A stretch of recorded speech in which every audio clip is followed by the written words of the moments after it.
Our quote is by Ralph Waldo Emerson, who says, "What lies behind us and what lies before us are tiny matters compared to what lies within us."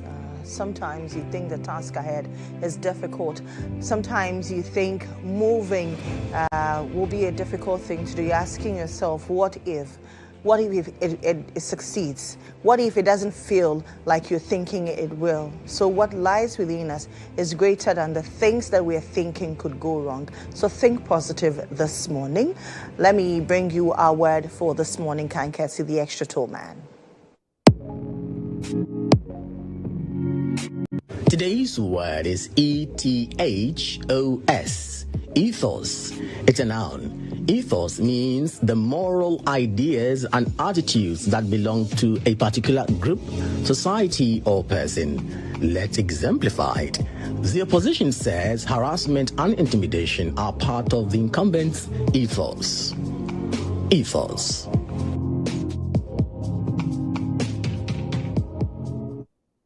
Well, that's our word for you for this morning. Let's bring you a little bit of throwback in our music for this morning. The Black Stars gave us a 5-star performance against their Central African Republic counterparts yesterday in Morocco.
Actually, they qualify to the to the World Cup, which they will play in Mexico, by the way.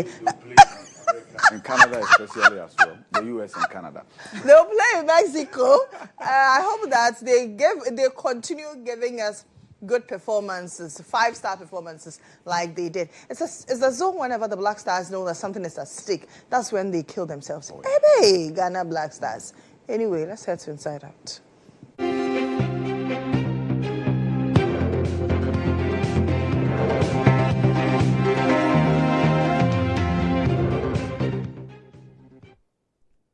On Inside Out this morning, we touch on a very disturbing topic. Anyway, my producer is here. You heard his voice earlier. Ivy, good morning to you. Good morning. How are you doing? I'm good. How about you? I'm doing well. Yeah, the country is happy. The country is happy. Yeah. So we too, we are happy. Just that the country will be happy in Mexico. Yeah, no. If we make this a prayer, boys will not be happy. Yeah. See, it's not for anything.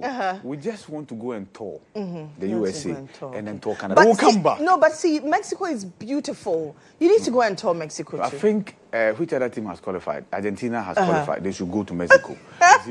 we want to go to Canada. See, even if we are going to Mexico, we still need a transit. We'll have to transit through America. Through America. Okay. We want a very easy route. So we use Delta Air. We go straight. And you want to go to America? You don't want to transit to America and go to Mexico? No, we don't want to. You see, I mean, they'll still give them visas. Well, this is your prayer point. See, God might just say Amen and then we are in trouble. Yes. So I beg you. I beg you. Anyway, this morning, even though we're laughing, we're happy about the Black Stars' performance, we're going to talk about a very disturbing issue. This is not the first time that we've witnessed such an issue. Somewhere about 3 or 4 years ago, there was an issue around the Westland enclave, similar. That was beating of a toddler. This time around, it is dragging a toddler. Let's watch this video. The disturbing incident occurred at East Legon, one of Accra's plush neighborhoods. The suspects have been identified as 30-year-old student nurse Francisca Boachi from Konongo and 31-year-old Harriet Ansa from Jasikan in the Oti region. The pair allegedly administered sleep-inducing drugs to their employer's twin children without the mother's consent. According to police reports, the nannies used a substance suspected to be medication meant for adults to force the toddlers into deep sleep so they could attend to other activities. One of the suspects admitted to mixing the drugs with the children's meals and further confessed to acts of physical and verbal abuse. Police retrieved 2 used and 4 unused trays of the suspected substance during a search of the suspect's room. Following their arrest by the Airport Divisional DOFSU, the victims were taken to the hospital where doctors confirmed the incident and began thorough medical examinations and analysis on the twins. The Accra Regional Police Command has strongly condemned the cruel acts and urges parents and guardians to remain vigilant in the supervision of domestic staff. Further updates on the case will be communicated as investigations continue. Suspects Francisca and Harriet have since been charged and put before the court, where they were remanded to reappear on October 20, 2025. This heinous crime represents another reminder of the need to protect the most vulnerable among us, our children.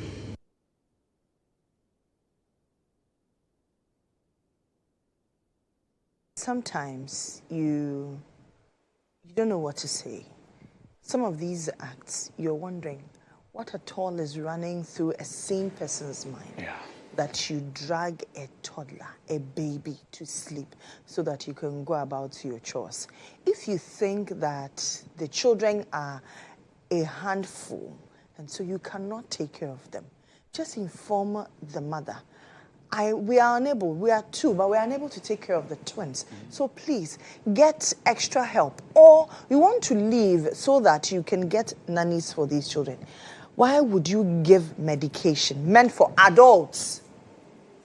Even for us as adults, when we take medications to aid sleep, imagine how groggy we become if we take it in the night and then we wake up in the morning to want to go to work. and then you want to give it to babies. What if they didn't wake up from their sleep? Exactly. Hey, Ivy, good morning. This story as parents, this is worrying. Heartbreaking to all parents. Because you wake up, imagine us. We wake up at dawn. Yeah. We leave home, go to work, hoping that our children are in safe hands, our babies. And in this case, these nannies have no excuse whatsoever. They were dealing with twins. The parents decided that twins are a handful to handle. So how about we get the two of you to come? Now, they have just one job to do. Take care of the kids. You drag them. You sedate them.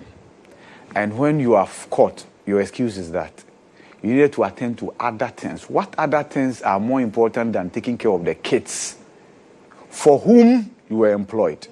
So you see, just as we say that handling toddlers, teaching at the nursery level or daycare level, it's a calling that you must be ready for before you take it up.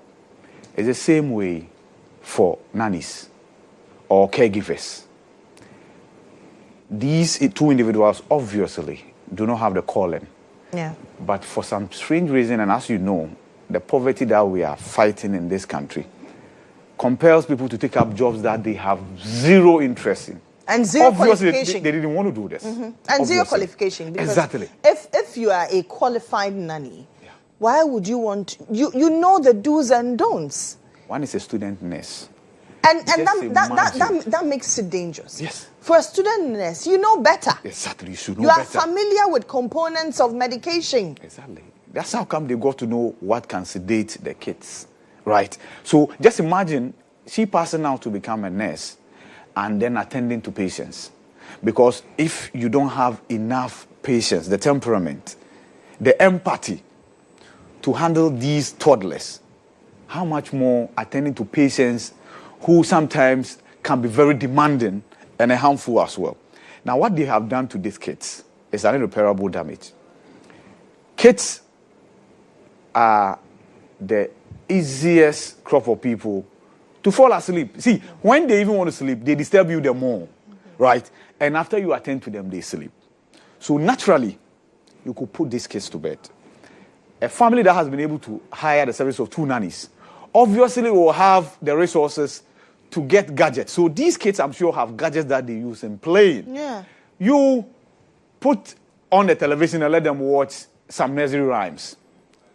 Let them watch some cartoons while you attend to the things that you think you won't attend to. You couldn't do any of that. And consistently, you were sedating these kids. See, the kids will grow, become adults, and they will suffer from insomnia, right? Sleepless night, and they will not know the cause. Yeah. That's it. Yeah. At this tender age, you are inducing their sleep. So when they grow up and they are unable to sleep, they will not know that it's because you were sedating them, and that they will have to take sleeping pills to be able to sleep because the system has become addicted to that. So they have no idea the damage they were doing to the kids. And it's up to us, the parents as well. See, and then also now some of these nannies are given to parents by agencies. Yeah. I think that sector must be regulated. Exactly. I agree. Just as we talked about the surrogacy sector, the fertility sector, which has been left to its fate. The same with the caregiving. Because elsewhere, you need a certification. Exactly. For people to even allow you into their homes to take care of their children, you need to prove that this is what I do. And somebody must certify for you. Yes, you have to go through training. But here, everybody does whatever. Yeah. People are doing jobs they have no idea, zilch, about. Exactly. And these are young women. And that's how come some people, if you are not matured as a woman, they won't allow you to babysit. Yes. Because you must have empathy. I agree. You must have an idea as to how painful it is to bring forth a human being onto the planet Earth. These kids, taking care of human beings. This young, for you know, they were on social media. They will just sedate the kids and go and sit on social media and do their own thing. Because they're young women. You'll be dancing on TikTok. Yes. Yes. So, yes, it's good it's come to the fore. Lesson to everybody, all of our parents especially. Right? Yeah. Monitor your nannies. Thorough Yes. thorough investigation before you allow people into your homes. Yes. And let's put in place mechanisms to monitor these people. If you have to get cameras, whatever yes. it is. Yes. Because, yes, you say that, oh, you trust people. And then, no. No. Imagine if the children died. Yes, exactly. Like you related to the West. About 3 or 4 years ago. She's in jail as we speak. The woman is in jail because the kid died. That was even in school. Yes. A parent had taken the child to school. This is a place, and you see now, who do we trust? Even at the crèche, kindergarten level, we cannot trust teachers. In senior high school, teachers are taking advantage of our girls. Who do we trust in this system? Good question. Who do we trust? Good question. If I cannot take my children to a daycare, to crèche, and trust that my children will be safe, when my children grow and they eventually head to the secondary school and my children are equally not safe, who protects our children, both girls and boys? That's the question. That's the question. Is this the society we are building? That is our human resource base. If we cannot even protect them, that's true. What happens to our future? It means we have no future as a country. And you see, there are people who have the tendency to say that why hire the service of a nanny in the first place? Or mothers who hire the service of nannies are lazy mothers. No, no, you have no idea what you're talking about. Exactly. That's why they say, if you are fortunate and your mother is alive, or you have aunties and what have you, even that you need to monitor. But at least that the they know that it's a blood-related thing. The grandmothers of the case, see, it's beautiful watching grandmother tender to kids, right? Many of them, right? They feel like this is the fruit of our labor because this from my daughter, this from my son. If you are fortunate and they are alive and they assist you, you are home and dry. But the others who don't have that luxury, who are career women and career men, and they will have to get the services of somebody to attend to their kids. So they can go look for bread and butter. Simple. Don't insult them. Don't call them lazy. You have no idea what people go through. That's the point. If I am your mother and I have to wake up and go to work at dawn. Exactly. As you always do. Yes. What happens to my child? Good question. Good question. Now who do I trust? That's the question. So kudos to Ghana Police. Yeah. And kudos to the parents for also making this report, to be honest, because others will have just swept this under the carpet. At least it's giving an opportunity to talk about this and caution parents, caution these agencies, and caution the nannies. If you don't want to do it, don't do it. Nobody's forcing. Yes. Nobody's forcing. You can sell pure water. You can sell charcoal. You can do any job. Yes. If it's money you want. Yes. It is your own body. It is your own life. Remember if you decide that you trek from Tamale to Accra, they are your legs. Yes. But don't draw innocent kids into your anger and your frustrations in life. Remember the Uganda one? Where this young lady was stamping on a child. Captured on CCTV. And you see, thanks to technology, imagine people didn't have technology in their homes. The kind of treatments people have subjected to other people's babies and children to. Yes. We have no idea as a society. Charlie? This for kids, right? They are the aged too, who are attended to by caregivers. And the ordeal some of them are going through. Because, you see, when you are a kid, you are not conscious of your environment. There are many things you can't do on your own. You are very vulnerable. Same way when you are aging. That's the point. And you have no idea what some aged people are going through in the hands of their caregivers. Same. Now, who do we even trust? We cannot even That's the question. That's the question. So, as a country, we need to regulate the sector. We need to do more. We need to do more. The agencies must equally be monitored. And of course, the parents, you also know the agencies that will give you these troubled nannies. You can choose not to deal with such agencies anymore. Because if you are an agency and you are unable to create awareness among the people you recruit in serving as nannies, to know that the last thing you want to do is to hurt a child. I mean, even you adults, they say don't self-medicate. Then you are giving drugs to a child. Come on, how can you do that? And you are crying. You know, that's where we are also. It was not me, you who assume that Anyway, let's talk about Ghana's House of Legislature. Yes. The Speaker, about 2 days ago, brought out a communique that he's postponed Parliament indefinitely. Yesterday, there was another communique rescinding that decision. Speaker, to why? What did they do to you? Remember, I told you that yesterday that the Speaker was being capacitated to be able to deal with the circumstances that were beyond his control. And trust me, it had everything to do with money and finances, right? Parliament was not getting its releases as was approved in the 2025 budget, right?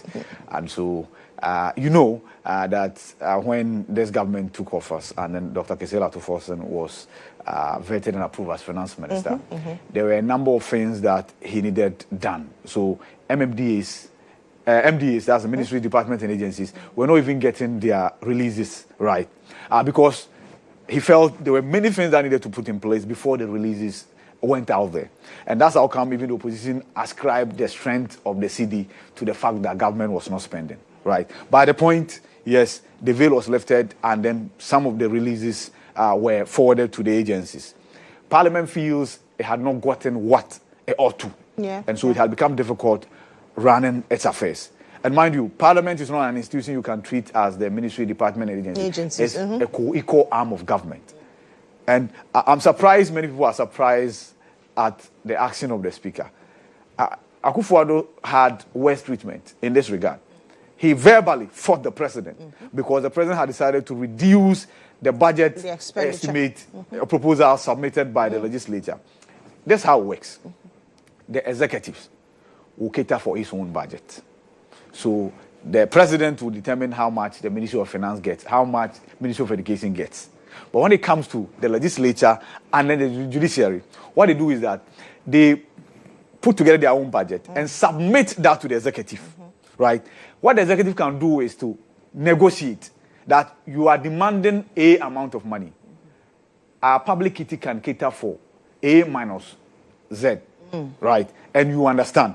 So it doesn't become like it's the executive that's determining how much is given to the legislature and how much is given to the judiciary. Then the judiciary then agrees, then it's captured in the budget. Once it's captured, it must be released. And that's why many people say that you can allocate this amount of money to this institution. But if you don't release, it just remains on paper. Exactly. So what Parliament is grappling with had got to do with the releases. So Speaker then said, okay, I don't have money to run the institution because he's the head of the institution. If I don't have money, why will I recall members of Parliament to come? We might even struggle to get money to print other paper. You get the point, right? But now some agreement has been reached. Some releases are being done. And so instead of 14th of October, a week later. That's 21st. The 21st, yeah. And hopefully Parliament will get to repeal LI 2462. Yes, so now LI 2462 move the repealing date from 14th to 21st. Yes, yeah, plus 1 week. Anyway, I'm sure that after they are reconvening, we'll have that repealed, and then we can bring some sanity into the fight against galamsey. Because the risk was that the finance minister could not have a parliament to go and present the 2026 budget as well, right? The Chief Justice could not be vetted as well. Exactly. Yeah, so there were many at stake. There were many things at stake. And so, Anyway, so there you have it. Parliament will reconvene on October 21. And then the issues at hand, especially the repeal of LI 246, will happen. I hope and pray that it will be dealt with swiftly on the assumption of Parliament. That should do for Inside Out. Let's look at what the newspapers are reporting this morning.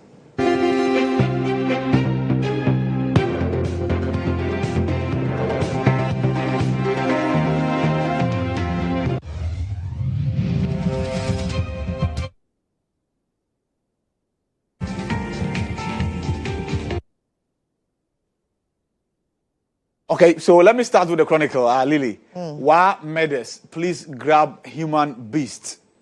He removed victims' lungs, heart, tongue, roasted and chewed them. That's cannibalism. And he's been trending for the past 24 hours that he has confessed to murdering 15 victims. And usually his targets were security men who are at work late at night. But I think he must be mentally examined to find out whether there's not a mentally deranged individual that we are dealing with. Yes, so the suspect is here, Sharif Abdul. I don't see the other side part of the name. Yeah, so cocoa smuggling. Cocoa board promises juicy reward for informants. And Ghana's digital health backbone collapsing over ministry negligence. And attention, police, arrest this scammer. And it's a scammer there that the Chronicle once arrested. Talking about scamming. Eli, are you aware that this morning I just saw 2,500 transferred onto my phone, and I didn't know the person, right? Who's and the sender? I was there, and then I saw a call on WhatsApp, right? I was on air, so I couldn't answer. So then I sent a message and say hi. It says, have you received the money I sent? Yes, I saw some money that you sent to my account. And say, when am I getting the goods? Immediately I heard that question. I knew that. Then you knew it was not meant for you. Transaction. And I said, no, this might be a wrong transaction. So I'll send your money back to you. But I'm on air now. I'm unable to do that. Right. I can't imagine what this young girl is going through, the young lady is going through now, because I'm here to send back the money. But if she's watching, she should know that I'll send it back. Imagine it was a regular Joe, and the person said, may you have free money. Yes. The person will even block you. That's the point. And the person will withdraw the money. If immediately I send the money to a different number, and I block you, your money is gone. So just be careful. Just be careful when you are making transactions. Yeah, so Ghana's digital health backbone collapsing. I've given you this already. And quotation for this morning, Isaiah 48:22. There is no peace for the wicked, says the Lord. As for that one, there's no peace for the wicked. There's no rest for the wicked. You eat human parts. You want to rest. The campaigner this morning. No Ojra this year. Queen Mother declares signs incomplete customary rights. Hey. Open letter to Mahama over unreasonable national security raid in Ho. I'd love to read this letter. Reverend Cobra Naimos chase out Galamseyers. They should maim them. They should shoot. They should maim them. Oh, God. Daily Guide this morning. Serial killer confesses to killing 15 people. NPP set Friday for Blackberry ballot, yes, and engineer Kwabena Eje Japan had indicated that the development fee of 4 million Ghana cedis, he was not willing to pay, and that's because it's alien to what NPP stands for. Yesterday, the Presidential Vetting Committee finished its work. It made recommendations to the National Executive Council. And in there, Kwabena Japan was given 48 hours to pay up or risk disqualification. Per engagement with his team, if he's not paid already, then he's in the process of paying. So he will pay. So nobody will be disqualified. Musa Ahmed appointed Judicial Secretary, and we told this has equally been accepted by the President, so that's your new Judicial Secretary. Mahama, ministers not paid in 9 months. This is no new. It's nothing new. It's nothing new. You don't even need your salaries anyway. Minority blows alarm over NDC full soldiers recruitment. I'm sure this is in relation to the proposals for increase in age for recruitment into the military. There was a post by Roxy Nelson Apemekbo and Samuel Nete George to that effect. Yes. So I think the call is in a very great order. See, we always look to the best practice. And elsewhere? In fact, 35. In fact, in the US, it goes beyond that to even 40 sometimes, right? And ours is 25. I think 25 Don't you think it's because elsewhere, people are not readily willing to join the forces? I get that. But here that it is a means to an end. Really, times are changing. The 25-year-old you see today, right, will not be your 25 years boy you saw 20 years ago. The system and what life is doing to us, right, makes us age more than you can even imagine, right? So it doesn't affect our fitness though. So at 30, You speak to the people in this room. They'll tell you that some of them are way past 30, but when you look at them, you think they are even 25. Life has happened to them, right? So if we can move it to say 30, I'm okay. But 25, even scholarships, it's 30, right? Because people know that, Charlie, at 25, life has not happened to you yet too. Especially in our part of the world. Yes. You know, you are out of school. Yes. You're hoping to get a job. Yes. Now, if you want to get a job, it is who knows you. Exactly. And so if at 25, you don't have a job and you hit 30. That's it. Then, you see, and this is what becomes a strain on the minds of many people. It affects their mental status as well. Yeah. So, at least, you can say that menya rekra may police ni, menya rekra may soldier ni, menya rekra may prison, menya. Then before you realize you are past 25, and then that conviction that you gave yourself that if nothing, you get nothing, you will do this, it's gone. But you see, the menya rekra also has to do with passion. I get that. See, sometimes the system and life happening to you can make you develop the passion immediately. That's true. Anyway, let's move on. The dispatch says Harry Naidrisu endorses VP Nana to be first female president. Will he be her running mate? That's a question there. Yeah. IGP Teto Yono deploys police reinforcement teams after clashes in Sampa. I think he was there himself. Yeah. The era of unqualified athletes representing Ghana is over. That's according to the Chief of Staff. Let's move on. Daily Graphic this morning. Remove politics from Galamsey fight. Alexander Kwame Afenyomakin calls our politicians, and this is a crusade he has been on for a while, even in Parliament. Whenever he gets up to speak to the Galamsey issue, that's the call he makes. Black Stars edge closer to World Cup dream. Crash Central African Republic 5-0. And misappropriation of public funds. President directs fast-track prosecutions. He says the days of recklessly wasting public resources should end. Yes. Go for the HPV jab. A safe health minister rallies. Yesterday they officially commenced it. And there's a in Ghana, I don't think that it's just yesterday, but there's a bit of vaccine hesitancy when it comes to this part of our world. So please, it is safe. You will not have any complications. The complications you have are just synonymous with the vaccines or jabs, the usual headaches, the usual fatigue, but it is safe. So please, if you're between 12, 14, 16, 10, please go for the vaccine. Allow your girls, your children, allow your wards to go for the vaccine. It could prevent cervical cancer in the near future. That's it for the papers this morning, and that should do for Inside Out. Up next, come Mexico.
The letters Ghana. Ghana. Yeah. And it was a message to Trump. Yeah. So it's not Mexico. It's not Mexico. Don't worry. You know that Yeah. before you get to Mexico, you need to transit through the United States. Hey. So they'll just give us a day, pass. In fact, we want to be in group with America, USA. So they should give us. So I see a Do group. you know that God answers my prayers? Do you also know that God answers my mother's prayers?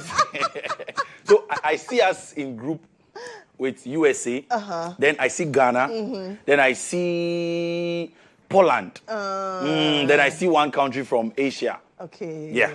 And you think that you continue the stellar performances that you've started? You know when the prophecies have started coming? Next week, I'll bring you one prophecy.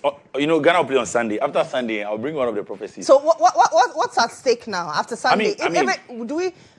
Does it mean we need a win or draw? I think our director should give us the table now. Okay. For our viewers who don't know what's happening there, the Black Stars won yesterday. 5 goals to nothing. And this is how the table is looking like currently. So, Lily, the Black Stars of Ghana now have 22 points.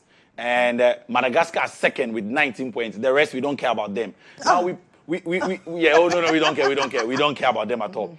We lead the table on the group. Yes. We have just one game to go. And it means that, in fact, we've qualified. We've qualified just that because we want, for formality's sake and all those things. Because we played Madagascar, we beat them. Okay. So head to head, we are ahead of them. Okay. Now it goes to, you see, we've scored 22 goals. They've scored 16. So it goes to, we are ahead. So in the event, unfortunately, that we lose against Sunday, that will not happen. So who are we playing against on Sunday? Comoros. Okay. They are here. Oh. You see, you guys said, So it looks like it is set. But it doesn't mean we should rest on our No. I know the Black Stars. No, that won't just happen. go and score one and come back. It is not going to happen. Okay. Because the 5, we are spending like 6 on Sunday. The Black Stars of Ghana. The Black Stars of Ghana. Otoado's Black Stars. Otoado. Okay. He's done it again. Okay. Becoming the first African to qualify a side twice to the World Cup. And he's done it. He did it with the Black Stars the last time, and he's doing it again. And then you see the men celebrating the Jordan. I mean, it was a brilliant performance yesterday. Jordan is a great captain. See, he's a super captain. See, he's one of the few people who doesn't like to talk. He's very reserved. Yeah. But he's doing the job. But he delivers. Yeah. You know, when his brother was in the team, a lot of people were skeptical about him. Yeah. You know, but he's shown that he's a man on his own. You know, he's a man in his own right. And see, they made us all happy yesterday. There was so much joy. If you are someone that you wronged your boss yesterday, I'm sure they're forgiving you this morning. because the vibe is, and there you see Owusu, the young guy from Midiama. Okay. Yesterday was his birthday. So you see, that's why they're celebrating him. Yes. The 19th. Yeah. And he got his debut for the Black Stars yesterday. He's a local player, and then to play with. He brought in some good luck. Exactly. And our goalkeeper, Benjamin Asare, the young man, also bringing us that luck there. So yesterday was fun, but I think let's get to listen to Baby Jet Asamoah Gyan. You know, he's Ghana's top goal scorer in the. But if you missed the game. We have highlights for you. Interesting. I have goosebumps. We have, yeah. This is Ghana. That's a Ghana vibe. Don't worry. People are asking why I'm not wearing my Ghana jersey. It's for Monday. The Ghana jersey is for Monday. It's for Monday, and we'll be wearing that on Monday. But if you missed out on the game, Lily, let's celebrate Otoado. When the time comes to celebrate, for us to criticize criticize him. But when he needs the celebration, let's do that. And I think that yesterday we were talking about his and all that. Let's listen to Asamoah Gyan. Asamoah Gyan, and Asamoah Gyan was with the Stars yesterday, and he's a very happy man. The delegation who came to support the team, the whole of Ghana was waiting for a victory, but I'm sure we didn't wait for this kind of margin. But at the end of the day, the boys have done well for themselves. They've built a legacy for themselves, and right now we are very close to the World Cup. So kudos to the boys; they've done everything, and they came here for the finishing touches, and that is what they've done. And kudos to them. For us, we're not talking about those playing. We want to be more consistent. The consistency is very, very important. Winning week out, winning international break. It's what we want. We want to be winning everything. not to be thinking about what others are playing. So we cannot depend on somebody's score line and determine whether we are going to the World Cup or not. For the margin that the Black Stars have delivered, it shows that the boys are ready, and hopefully, and I'm very very sure we qualify. American dream is alive. Okay. It is alive, and there was a fun. Dream. Yes. Oh, America. Mexico. America. There was a fan who was there yesterday. He says he had to fly all the way from Netherlands to just watch the Black Stars play. One of the radio stations, the one is cadeau. I mentioned it in Dutch, and he asked me what is the meaning of cadeautje, and I said it in Dutch. When you say cadeautje, it's a gift. It's bonus. That means 5-0. This is the mystery behind it. It's 4-1, but it's 5-0. So that one is cadeau. Yes, so you understand? Yes. So why last night? Mm-hmm. Why last night? When you are united, nobody can break you. When you are united, nobody. Otuaro is leading. See, Otuaro will take us to the World Cup. Me, I'm supporting him. And I've been supporting him. You are my witness that I've always backed Otuado. Oh, as for that, and we've scored 3 goals from corner kicks in the last 2 games. And this is a tactical coach. Otuado is a tactical man. He will lead us, whether you like it or not. He will take us to the World Cup. Come on, Otuado. Sunday, we'll be at the Accra Sports Stadium. 50 CDs, bring 50 CDs to Accra Sports Stadium. Come early. The game is at 7 p.m. But come around 3. Because if you come around 5, yeah, lau for you. And that'll be all for the sports chat this morning. I'll see you in Mexico. Yeah. America. I'll see you in Mexico. That should do for sports chat. I take a break here. When I return with my guests for the breakfast review. Stay with me.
Welcome back to the show. This is still GH Today here on GHOne TV, and I am Lily Mohammed. It's now time for the Breakfast Review. On the Breakfast Review this morning, I've been joined by Ishaq Ibrahim. He's a law lecturer at the UPSC and a member of the NPP Legal Directorate. I've also been joined by Theophilus Jemega Jr. Esquire. He is a mining engineer and a lawyer as well. He's also a member of the NDC Communications team. Good morning, gentlemen. Good morning. How are you doing? I'm doing well. How about you? Pleasure, I'm doing fine. How about you, Shaq? I'm doing quite great. Good morning to you, and good morning to our viewers. And allow me a quick opportunity to say that a happy birthday to our former Vice President, His Excellency Dr. Mahmoud Bawumia. Oh, yes. I think 2 days ago? Yes, 2 days ago. So I've not had the opportunity to say happy birthday to him. I saw him on Sunday before the birthday. And also to use the opportunity to urge our delegates that he stands tall among all those contesting for the flag bearership. In fact, Ghanaians have already expressed regret for not voting him because they've come to realize within 9 months that they've actually voted for a group of con men who have deceived them into giving them vote. Within 9 months, you can see that they are beginning to expose them. What are your parameters? Well, a group of incompetent people. Some of them, for example, if you send them... No, but you say Okay. Ghanaians. What are your parameters? We hear the voice. I mean, it's not based on scientific evidence, but So we if it's hear, not based on but we scientific hear evidence. voices beginning to say that based on their conduct. In fact, some of them, if you send them to Tachima to bargain on a bag of maize, they will shortchange Ghanaians. If, a good example is a communication minister. Okay. Even DSTV, he cannot even handle a proper DSTV negotiations is a with them. luxury product. Yeah, whether luxury or not, he has created expectation on Ghanaians that he was going to give them such a product. So, under normal circumstances, we would not discuss about it. But this is a guy who has created expectation that you are being shortchanged, and I'm going to rebalance it. And he has failed woefully. Interesting. And they are beginning to breach the constitution as well. Which even is? betraying our fellow African citizens. Well, the negotiation with Honorable Ablakwa with the American government, a clear breach of the constitution. Do you have details? Do you have details of that? Yes. The constitution was breached. He has concluded MOU. That Do you have details of the MOU? Yes, I've seen it. Okay. He has, and I've seen the result of it. He has concluded an MOU under normal international law circumstances. It shouldn't be considered as a treaty. But it imposes obligations on Ghanaians and creates rights on foreign citizens to enter our country. Okay. Yes, that's a clear breach of the Constitution under Article 75. So the Ghanaians are beginning to see them. And when it comes to Galamsey, the least the better. The whole team have failed. So I believe Bawumia is the right person to come and recite this thing. He stands tall among all those contestants. And then we are just waiting for 2028. I believe he has the best chance to come back as our next president. On that advertisement, I'll be sending you an invoice after the show.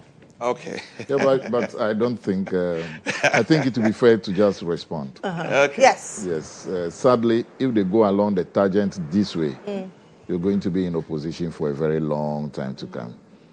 It was on this show, I read it, that a former MPP member, who is now a presidential staffer, mentioned that MPP was giving the licenses out like candies, like toffees.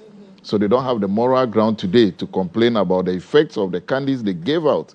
And my brother here is saying this.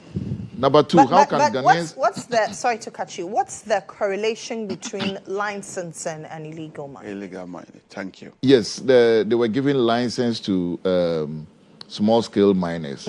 And the correlation is that some people have a license which has expired, or they go beyond that which they were supposed to do. Then the conditions attached to the licenses were not being followed. That is a correlation. Simple. I was thinking you were going to ask us the correlation between the licenses and the devastations being caused today.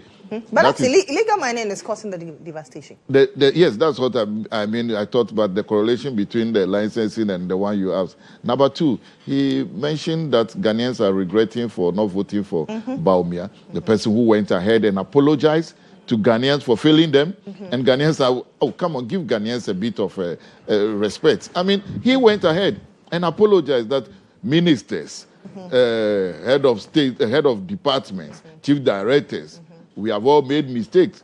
So forgive us. And Ghanaians are yearning for someone they've not voted for who acknowledge that they've made mistakes. My brother, I think that, you see, sometimes let us take Ghanaians. Look, Ghanaians are wiser than the 1950 electorate. Obviously. Yes. So let's be serious when we are dealing with them. They watch these things, they hear these things, and they ask questions.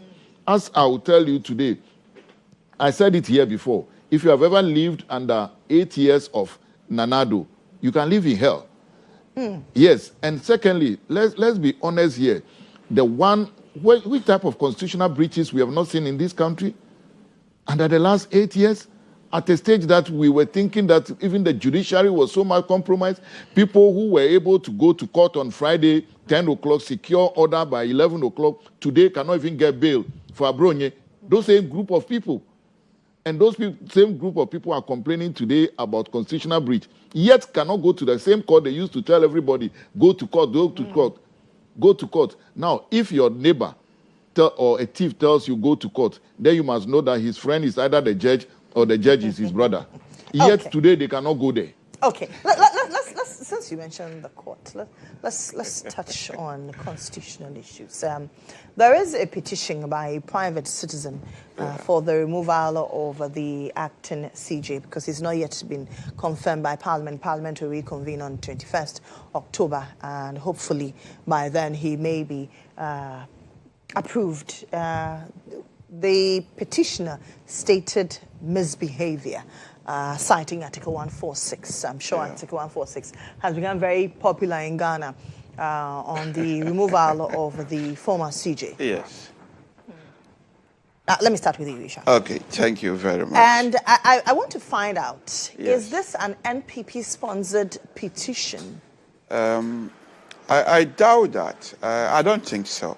Because I've actually looked at the petition. Some people have described it as meritorious. I have heard Professor sorry. Yes, I'll probably call it frivolous. It doesn't worth it. Because if you see the reasons cited, I think when what they call them, the new association, Legal Society of Ghana, is that what they call it? Law Society of Ghana, when they met him. You are invited to join. Oh, you're a member? Yes, I'm a member. Okay. I'm a member of GB as well. Yes. Okay. So the Law Society of Ghana, when they met him, I think he passed some few comments. He was not sitting there in his judicial capacity. He passed some comments. I do not think those comments rise to the level that the gentleman is saying.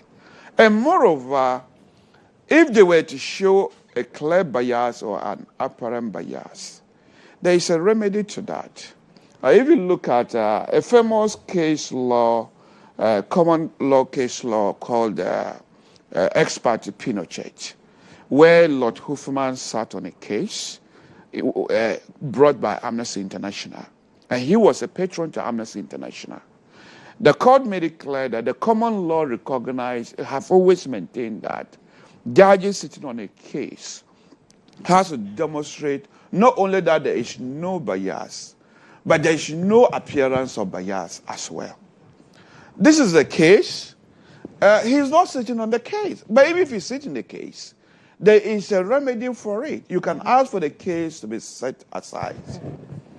And then aside that, there was a case law that established that in empaneling the panel of judges, it's an administrative issue. And if the constitution provision or statute gave you a particular duty, the issue of bias or apparent bias should not preclude you from empanel the panel. So for me, petition of this nature, the president can actually put it in the bin. But I don't think it's a frivolous one. Okay. But listening to colleagues, my good friend here, Theo, I've had the opportunity to deal with this issue, Article 146, with him in this studio. And I've listened to some of his colleagues in the NDC. If we take their stand, then the president must actually activate the process. because they insisted the president, when it came to the former Chief Justice, they insisted the president was merely a conveyor belt. And that every petition he received, he must sign it. So, having said that, if we follow what they said, that means the president is a conveyor belt. He must still activate the process, so even though I believe this is a frivolous one. Yes. And this is the reason why we warn our friends in the NDC. Do not open the Pandora box. You will not. You wouldn't know what will come after it. Because just as this one was frivolous, I believe the former Chief Justice case was so frivolous. And yet, they opened the Pandora box. Now we have got 2 additional petitions. And the San Unicolani, there's a petition to remove him, as well as the Chief Justice. This is why when something is a taboo, tread carefully. Don't just, because you've already conceived a wicked plan in your opposition, and dress it up in a legal language and use Article 146 as a clock. This is the outcome of it. So they laid the foundation for all these things. And we warned them that you were going to undermine judicial independence if you begin governance this way. Okay. Because the Constitution envisioned a clear separation of powers. And that even if Article 146, which I believe is flawed, empowers a president and a council of state and a committee to do this, tread carefully. Because the spirit of the Constitution requires judicial independence. And if a judge has to always be careful what he says, otherwise he will be removed. I mean, how can we ensure the judicial independence? I mean, judges cannot even speak their mind. Nevertheless, the Constitution has even given them immunities of what they say in court. But I acknowledge this was not said in court. But let's assume what was said in court. Just as the former Chief Justice said certain things in court, that now comes to haunt her in a form of impeachment. So this particular foundation, I don't blame this gentleman, even though I believe the petition is frivolous. I blame the NDCs of invoking this taboo that is now coming to haunt all of us. Was it a testing of waters by the NPP? Was it what? A testing of waters by the NPP with this particular petition. I don't understand what you mean by testing of waters. Because he's a known NPP member. That's what I'm asking. Yeah, but if I do something outside, the fact that I'm an MPP member, it should automatically be and I realize a lot. We are individual first of all before we are MPP. And I realize a lot of MPP folks were sharing this. We're very interested in this particular petition. No, I have looked at it. As I said, as a lawyer, I think it's frivolous because what he said over there did not rise to that level. And even if it is serious, there's a remedy for it. You see that you can, if he's already sat on a case after saying this, you can ask the judgment to be set aside. If he, before he sits on it, if you think there's a problem, you can take an injunction to restrain him from sitting on the case. Okay. It shouldn't be an impeachment. The Supreme Court, we should take it seriously. Look, it's in everybody's interest that we have a strong judiciary, regardless of our political background. Absolutely. And if we undermine the judiciary, we are collapsing the very Fourth Republic. Because once the judiciary cannot make a decision, I mean, where are we going? Counsel. Yes, Lily. Good morning. Good morning, yes. And a very good morning to my folks back in Hallway. Okay. They are watching very well. And congratulations to Black Stars. Oh, yes. Yeah, for literally qualifying. And a very good morning to my brother, Kofi Adams. He's from the MP from next to my constituency. Lily, the petition does not even meet the threshold of a joke. Why? Yes. It's legally defective. And as my brother would say, and it lacks merit. But this is the case. Let me address my brother. I love him so much, he knows. He's talking about foundation laying. The foundations were laid when they removed Afoko. nothing happened. They removed Crab, nothing happened. They removed Charlotte, said nothing happened. Those were the days the foundation was laid. Let him go back to history. They kept warning them that you are laying the foundation. But when I said before that Tokonu, former CJ Emeritus, cannot go back as a judge of the Supreme Court, it is because of things like this. You read 1461 or 3. So 1461 says a justice of the Superior Court or a chairman of the regional tribunal shall not be removed from office except for stated misbehavior. Go to I think the one, the next page one. Go to the next page. Okay. Yes. So 3. Yeah. If the president receives a petition for the removal of a justice or of a superior court other than the chief justice or for the removal of the chairman of a regional tribunal, he shall refer the petition to the chief justice, who shall determine whether there is a prima facie case. Good. So that is where I depart with my brother. My brother says the president is a conveyor belt. So conveyor belt, the president will refer this petition. The question we need to ask is the guy asking for the removal of a chief justice or a justice of the Supreme Court? Remember, Justice Bafuboni is not a chief justice yet. He's acting chief justice. So he's asking, and if you read the petition, the guy says that because he's now acting, that petition cannot be referred to him again for him to act on. The Constitution doesn't make provision for who it should be referred to. That is why I said that assuming Tokonu goes back there, those who are saying that Tokonu should have been given another treatment as if she was being removed as a justice of the Superior Court. So a petition for her removal then, for being that the justice of the Superior Court, will have to be sent to her for her to determine whether a prima facie case. Are you getting the absurdity in the whole thinking? Now, the guy in his petition says that petition, because it relates to Bafuboni, acting CJ, it should be referred to the president, that the president should activate the processes. There is none. No process is the president supposed to activate. If the president is a conveyor belt, as my brother told us this morning, where is the conveyor belt convening to? You see, we have sort of, I will gladly wish that someone takes this thing on. The guy is invited through some judicial means and marked with some cost, so that we should take processes such as this very serious. Going forward, we were in this country when Koko Azan submitted a petition to the then president, Nana Akufo-Addo. And Nana Akufo-Addo says that by virtue of the fact that the contents of the petition have been made known, the petition has violated the decision in GHOne. This petition is all over the place. The GHOne said, and Article 146, I think 8, says that all proceedings under this shall be held in camera, where from the beginning to the end of the proceeding shall be held in camera. The petition is all over the place. And so it has already violated the in-camera hearing. I think that the president, which I believe will do, the president has a very good team of counsel. Senior Marietta Brew and the rest are very good. And our senior Dr. Ayine, very good counsel.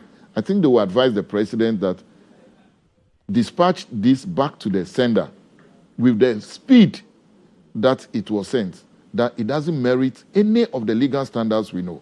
So the matter should die as it has come.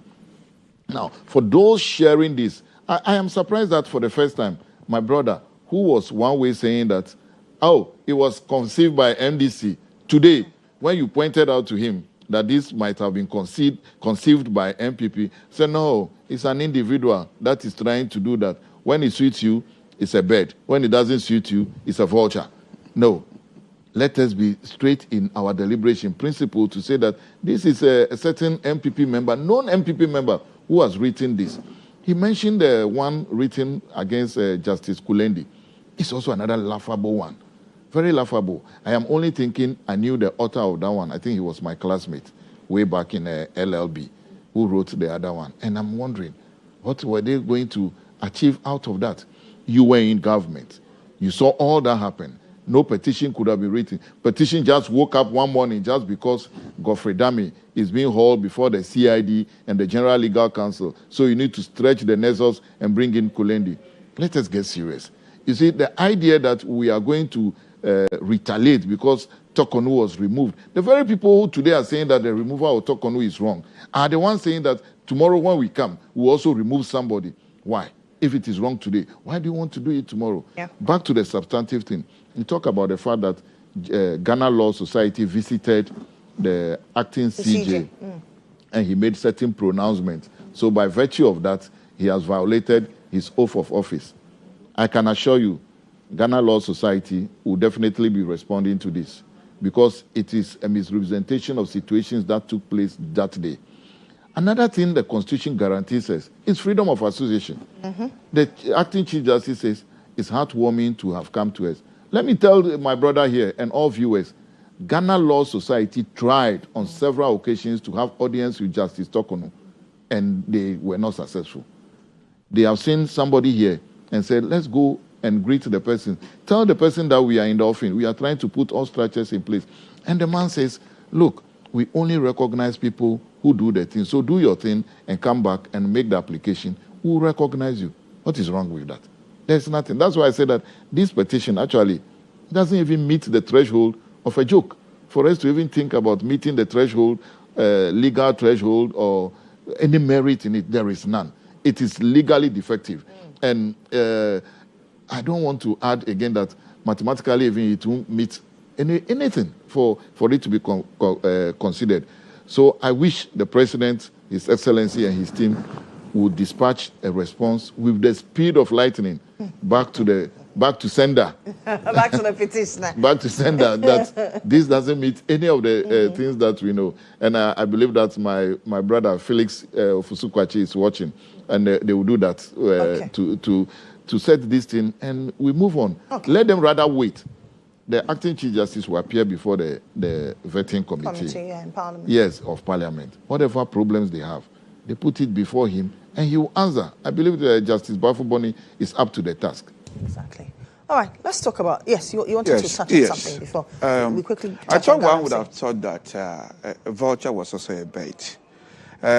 We said you cannot attribute this, as I did with MPP, mere fact that he's an MPP member. But it's different from what we said about the CJ. The CJ, we heard senior members of NDC that were saying they would deal with her. You see that? We saw the president himself when they were in opposition, encouraging members of his party to pursue career as judges. And that the NPP seemed to have taken over that side, and you promote them. So those particular things made us to say that. But nobody in NPP come out with those things, especially senior members of the NPP. But I'm glad that my friend have now run away from the fact that you said because it has been leaked. The CJ thing, we saw everything of it. We saw some agency going to GHOne News and was telling that the content of the petition. So it is equally leaked. So I don't think the president should throw it away because it has been leaked. Because he is not a conveyor belt. It's frivolous. That was the main reason why President Akufo-Addo didn't take action when previous petitions were made available. So we need to be clear on that particular side. Yes, so the argument, they are beginning to choose the argument now, moving away from the president being conveyor belt to then looking at the merit and then the procedure in which it is, and the fact that it violates the procedure that the Constitution talk about. Let's move away from the Constitution now. Let me drop my Constitution. Let's talk about Galamsey, shall we? Yes. NIMOS struck again. It had to chase out some illegal miners on the Ankoba River. Yes. I retrieved a few items there as well. And you say that you're not convinced in the fight against Galamsey. Yes. With all these that is coming out, you still are not convinced? No. Is it the posture? Look at their overall posture. Which is? Senior has just made it very clear that MPP were dictionalizes like candy. I think this were his words. And that the problem, current problem... Those were not his words. He says this is coming from Rosemond, or being a former NPP member, now a presidential staffer. So, but he more or less adopted those comments to be his comments. So, if that is the case, and you say you have the magic, that you have what it takes to earn it, one would have thought that the moment you come to power, and you think this was really an issue. Because even though I don't believe the licenses were appropriately given, it was given to small-scale miners for 9 to 10 months now. If you think that was wrong, what stops you from stopping it? But that's why some licenses were revoked. I'm sure you know that. No, I mean, the main thing would not be the license, it's the individual license. The airline could have been revoked. They have the opportunity to do it. Why did they not handle it? And if you listen to the President Mohammed press conference, I mean, you would admit there was no agency in the way they were dealing with Galamsey. He took a cavalier attitude to it. When they were in opposition, I remember when organized labor called on President Akufo-Addo, and then during their strike, and they had the negotiations. Among those things they were calling for was a state of emergency, and that it was necessary. President Akufo-Addo managed to convince them that, yes, state of emergency might be necessary, but we are in an election period. If we were to declare it now, it will have an impact. I remember people like the now Education Minister, Haruna Idrisu, calling for a state of emergency. Honorable Ablakwa calling for a state of emergency, as well as the Communication Minister. These were senior members of the NDC. What has happened to it? Now they tell us there are more tools in the book for them to deal with it. And a state of emergency was unnecessary. And the question would be, for 9 months on, why didn't you deploy those particular tools? Why were you holding on? When you were in opposition, you said this was an existential threat and that we were almost about to die. So if that is true, why didn't you deploy those tools? Now that the faith leaders has put heat on you, is when you are beginning to react. It means that the moment they relax, they are going to sleep. Because the thing is that they are benefiting from it. The $6 billion Gold Ball has reported about the sales. I strongly believe Galamsey is in it. They are benefiting from it. They do not have the zeal to deal with this particular problem. Otherwise, they would have does dealt it with then it long suggest ago. that you are benefiting from it as a government, for which you also refuse to declare state of emergency? I'm just explaining to you what President Akufo-Addo said. That declaring state of emergency then were not advisable because we were almost having an election. And it would have had an impact on the election. If not because of the election, he would have declared a state of emergency then. Granted, and you don't think that a declaration of a state of emergency will have an impact on us security-wise? Well, the NDC, were married to the idea of the state of emergency. What they were claiming is that when you declare state of emergency, more resources will be devoted to those affected communities. It will also have a communicative effect to those affected communities that time is up, it's time to get off the water bodies. Otherwise, the state will do something to you. And people often talk about individuals' right. The right to clean environment is equally a human right. So I am not sure why they are citing potential human right violation if a state of emergency is declared. And at the other time, I listened to the president. He was saying that there were conflict zones everywhere across the country. And apparently the army were already overstretched. So that tells me that we don't even have the capacity from the government perspective to even declare a state of emergency. Even though he said it was unnecessary. If it becomes necessary, from what he said, it's like we don't even have a capacity to deal with that. So I believe they said it. They said state of emergency with the solution when they were in the opposition. So what has changed? What has changed is that they are now governing. And they don't think it. So it tells you that they have been playing politics with it ever since they were in opposition. They marketed it as an Akufo-Addo problem. And that all that we needed to resolve it was to remove Akufo-Addo. And the president made it very clear that he wasn't in charge. If they give him power for him to be in charge, he will resolve it. So for you to say 9 months might be too short, I think he suggested that he just needed 4 months. And from what we have been told, the evidence, I listened to some program on Joy News, and apparently the time we left power, the turbidity level for some rivers was 14,000. Now it's almost 84,000. It means the problem is climbing under their watch. The problem is getting worse under their watch. And all that they're asking for is more time. And the question is, what have you been doing since you took over power? So it tells me lack of interest. And the present statement reflects lack of urgency in it.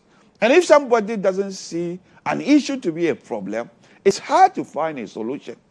If you don't really see it as a problem generally, unless pressure is on you for you to take reactionary measures.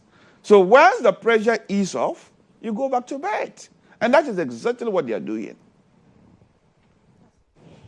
Lily, with all respect to my brother, I always say that a lot of people commenting on Galamsey comment from a state of ignorance. I mean, they don't actually have the facts. They don't know what is happening.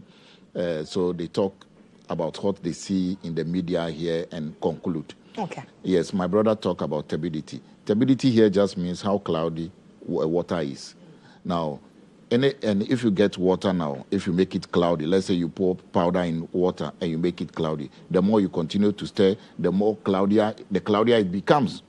And if you have a situation which has been boiling for the past 8 years, and you start to see the effect of that boiling, and it continues into the next 8 months, it's just logical that it will continue to be more cloudy. That is it. Yesterday, I was listening to the owner of City FM. Okay, Samens? Samens on Bernard's show. Okay. I was driving in, and he said that Ayensuanu, he has seen that the color of the water is turning back to a bit normal. I heard it myself. Now, so for some people to just pick one and start to jump with it, it's neither here nor there. The declaration of a state of emergency cannot be a panacea to solving Galamsey. A lot other processes are in place. Number one, you ask him, why is it that is he not aware licenses have been revoked? Licenses have been revoked. Do you know that for the past 8 years, no excavator was licensed in Ghana? They just came in. If you see any excavator with a number plate on it, they might either have designed their own number plate, they might have copied it from maybe an Okada or something. But currently, as we are talking, every excavator that comes in will be registered at the Tema port, tagged, and the movements monitored.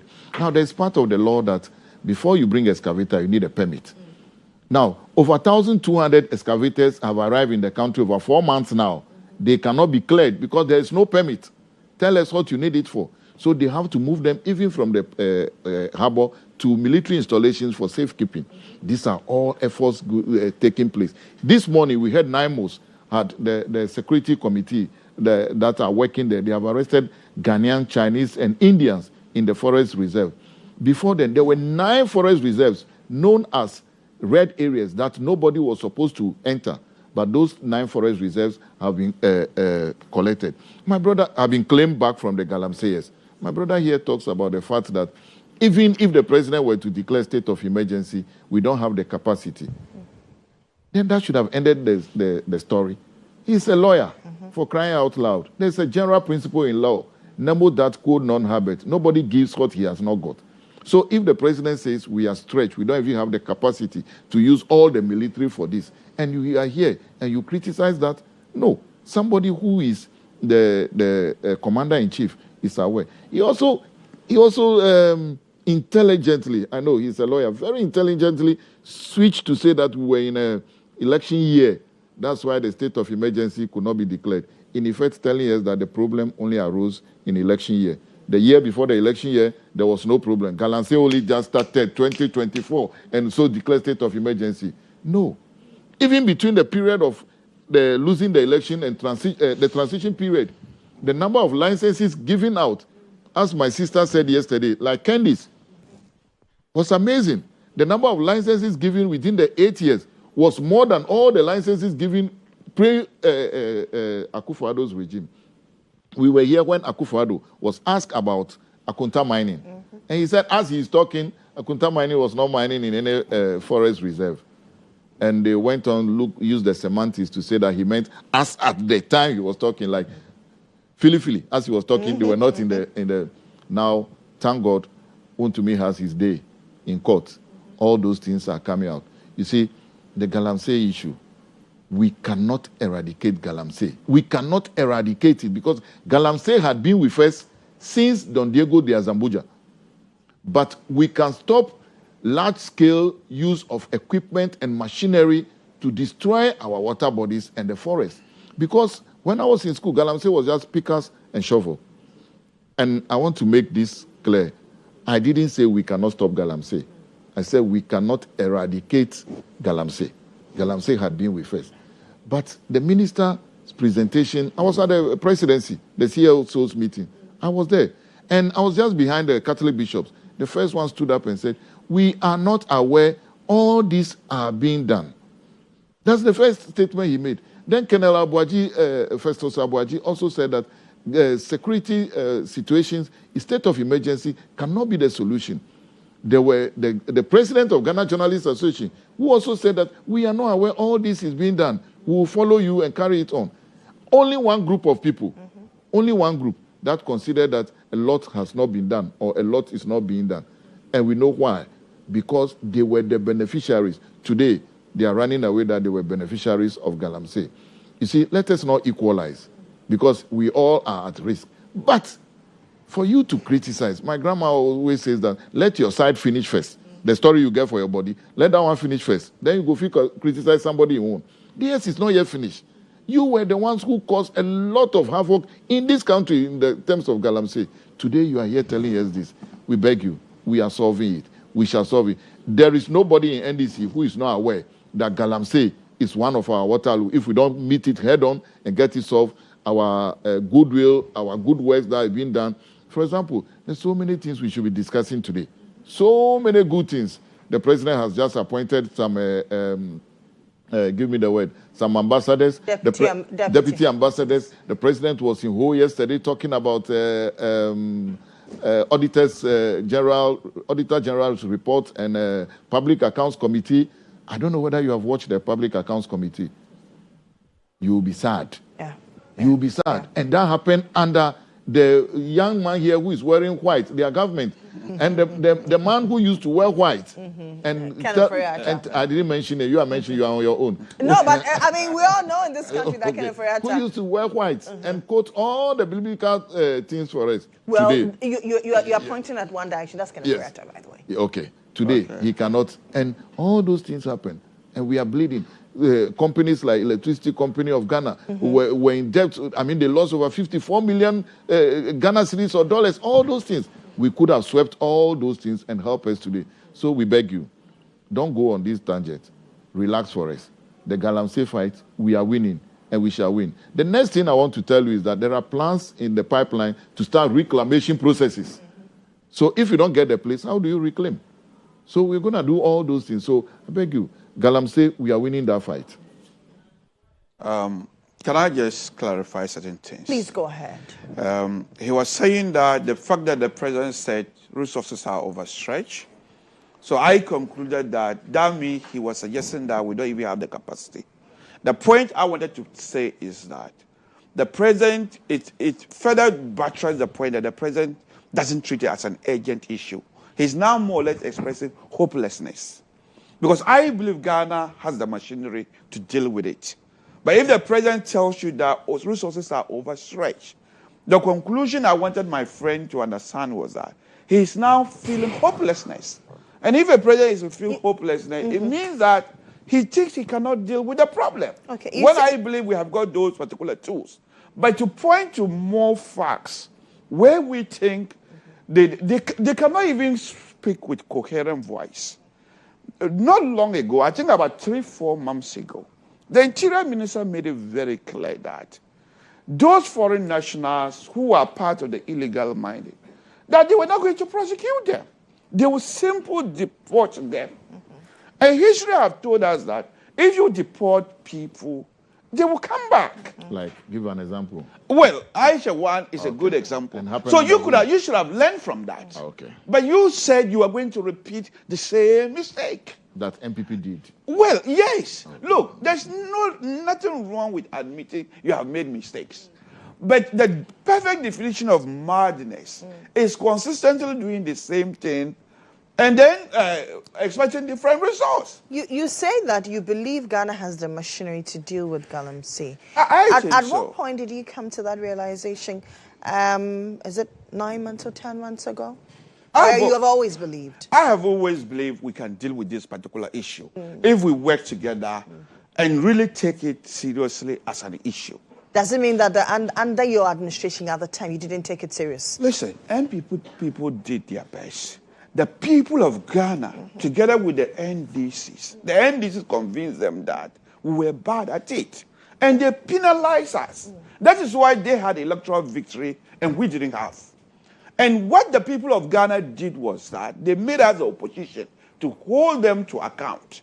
So it doesn't mean that if we have tried it and we have been unsuccessful and we have been penalized through electoral defeat, then we lose the moral right to hold them account. No. In a democracy, the essence of opposition is to hold government to account. We are holding them to account for what they said they would do. And the point I'm trying to make is that the Interior Minister made it very clear that if they arrest galamseyers who are foreigners, they were simply going to deport them. And the question is, if you are really interested in dealing with galamsey, why would you deport foreigners who have no regard for the Ghanaian environment? Because using the criminal law to prosecute people, it has a communicative effect that if we catch you polluting our water bodies, regardless of your citizenship, we are going to deal with you. But here is the case, they say they are merely going to deport them. It further buttresses the point that they don't see galamsey to be an existential threat, something they said it was when they were in opposition. That's the point I want to clarify. Okay. Council, do you have any rebuttal, or we can? Oh, let's move on. As I said, let's touch on. So since we're talking about galamsey issues, let's touch on Chairman Wontumi. Yes. Then we can move to the next proposal. Chairman Wontumi yesterday once again had to spend the night in custody. Yeah. As at 7 p.m. I learned that I had his lawyer speak, I don't know if I'm right, that they had been able to finally meet the bail conditions. But at the time, it was quite late to secure his release. And a number of you have said that it is pure political witch hunt. I'll come to you, but let me go to Council. Is the NDC witch hunting, Chairman Wontumi? No, Lily, it will interest you to know that there had been the investigations under Nana Akufo-Addo. There were actually petitions as far back as 2022 for his arrest. For which reason the docket mysteriously got lost. So the docket had been found, and we just going along with it. The part that I'm surprised about is that when he was being held for, I think, 10 million Ghana cedis bail, there were demonstrations. Today the court said 15 million. Now it's cumulatively 25. Good, it's 25. And I can't see any demonstration. I wish that MPP would have demonstrated against the bail conditions for the Chairman Wontumi, but unfortunately, that is not happening. Wontumi now has his day in court. The bail conditions will just have to be met. Otherwise, he's going to stay in throughout the period for the trial. The only other thing they have at their disposal to do is go back to the court and plead to say, vary the conditions for us. And if the court is minded to vary the conditions, then maybe they might reduce the 10 million to maybe 5 million or something. If not, they can go higher, go to a court of appeal and ask for the conditions to be varied. That is the only thing they have. Or they go back to court and stick to the conditions of the bail condition, of the bail as granted by the court. For us, we are now, the president has said that it is not the small boys in the pits that are the issues. His Excellency John Dramani Mahama said it long before the election, that let us go after the kingpins, let us go after the big men. And when we are able to eradicate the big men or hold the big men accountable, then we'll be able to remove some of these things. Again, as I said, if we are able to remove the use of machinery, big machinery, chamfans, excavators, out of this, we'll bring galamsey to the galamsey we knew, which was the pickers and the shovel and the headpan type of galamsey, not the pumping machine, the washing machine, the champagne, the excavator, as we are seeing today. Galamsey had been with us.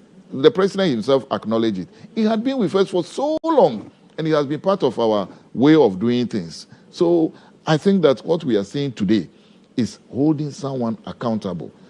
The Attorney General made us aware that there will be a number of prosecutions when the legal year begins in October, and we are seeing it. So it's not witch hunting. In any case, if there are witches, they need to be hunted. Isha.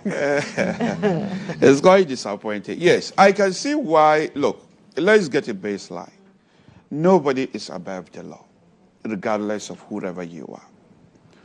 So that one, as if Chairman Wontumi is actually accused of anything, nobody is saying that he should not have his day in court.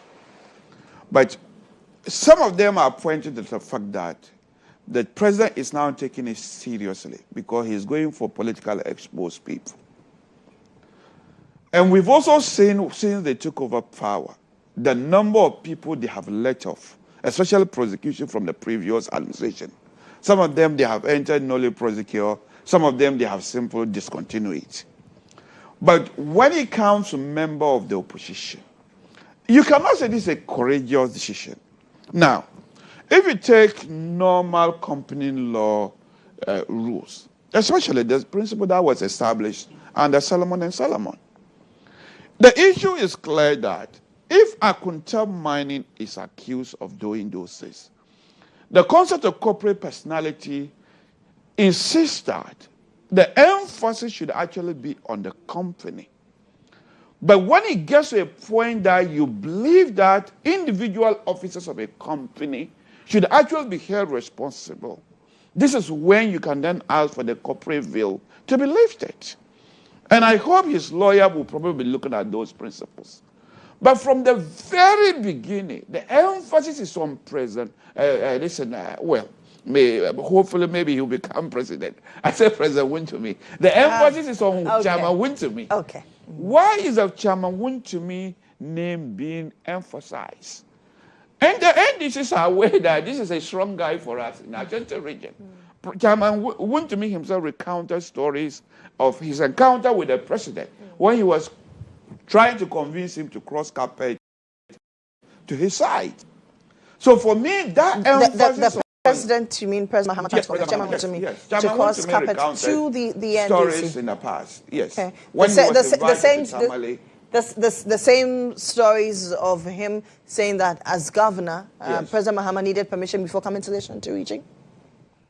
Was he a governor of Ashanti region? Well, he's touted as a governor of Ashanti region. I'm sure you know this. I've never heard that. Oh. So this is news for me. I don't think a chairman of a political party will be a governor. Maybe somebody whom I mistakenly describe themselves as a governor is the Ashanti regional minister, of which I really don't think, because Ghana is not a federal state. So I don't really think so, but this is news for me. But the point I'm making is that if it's Akunta Mining and the principle of corporate personality, Akunta Mining the emphasis should have been on Akunta Mining first of all. Then you can get to a point that you can ask for the corporate veil to be pasted so that you can go for the officers of the company, in particular the directors. But from the very beginning, the emphasis is on Chairman Wontumi himself. So, and then, as I said, the story that is narrated around it, and the fact that they don't have appetite to go for some of their own, but their focus is on the opposition side. There were 3 or 4 people, 2 or 3 people who were mentioned in their political party that was responsible for, apparently they were involved in Galamsey, or they were extorting money from Galamsey. 2 people. Not apparently. That is allegedly. Well, what about, if you are not speaking as a lawyer, you can equally use the word apparently. You're on a platform.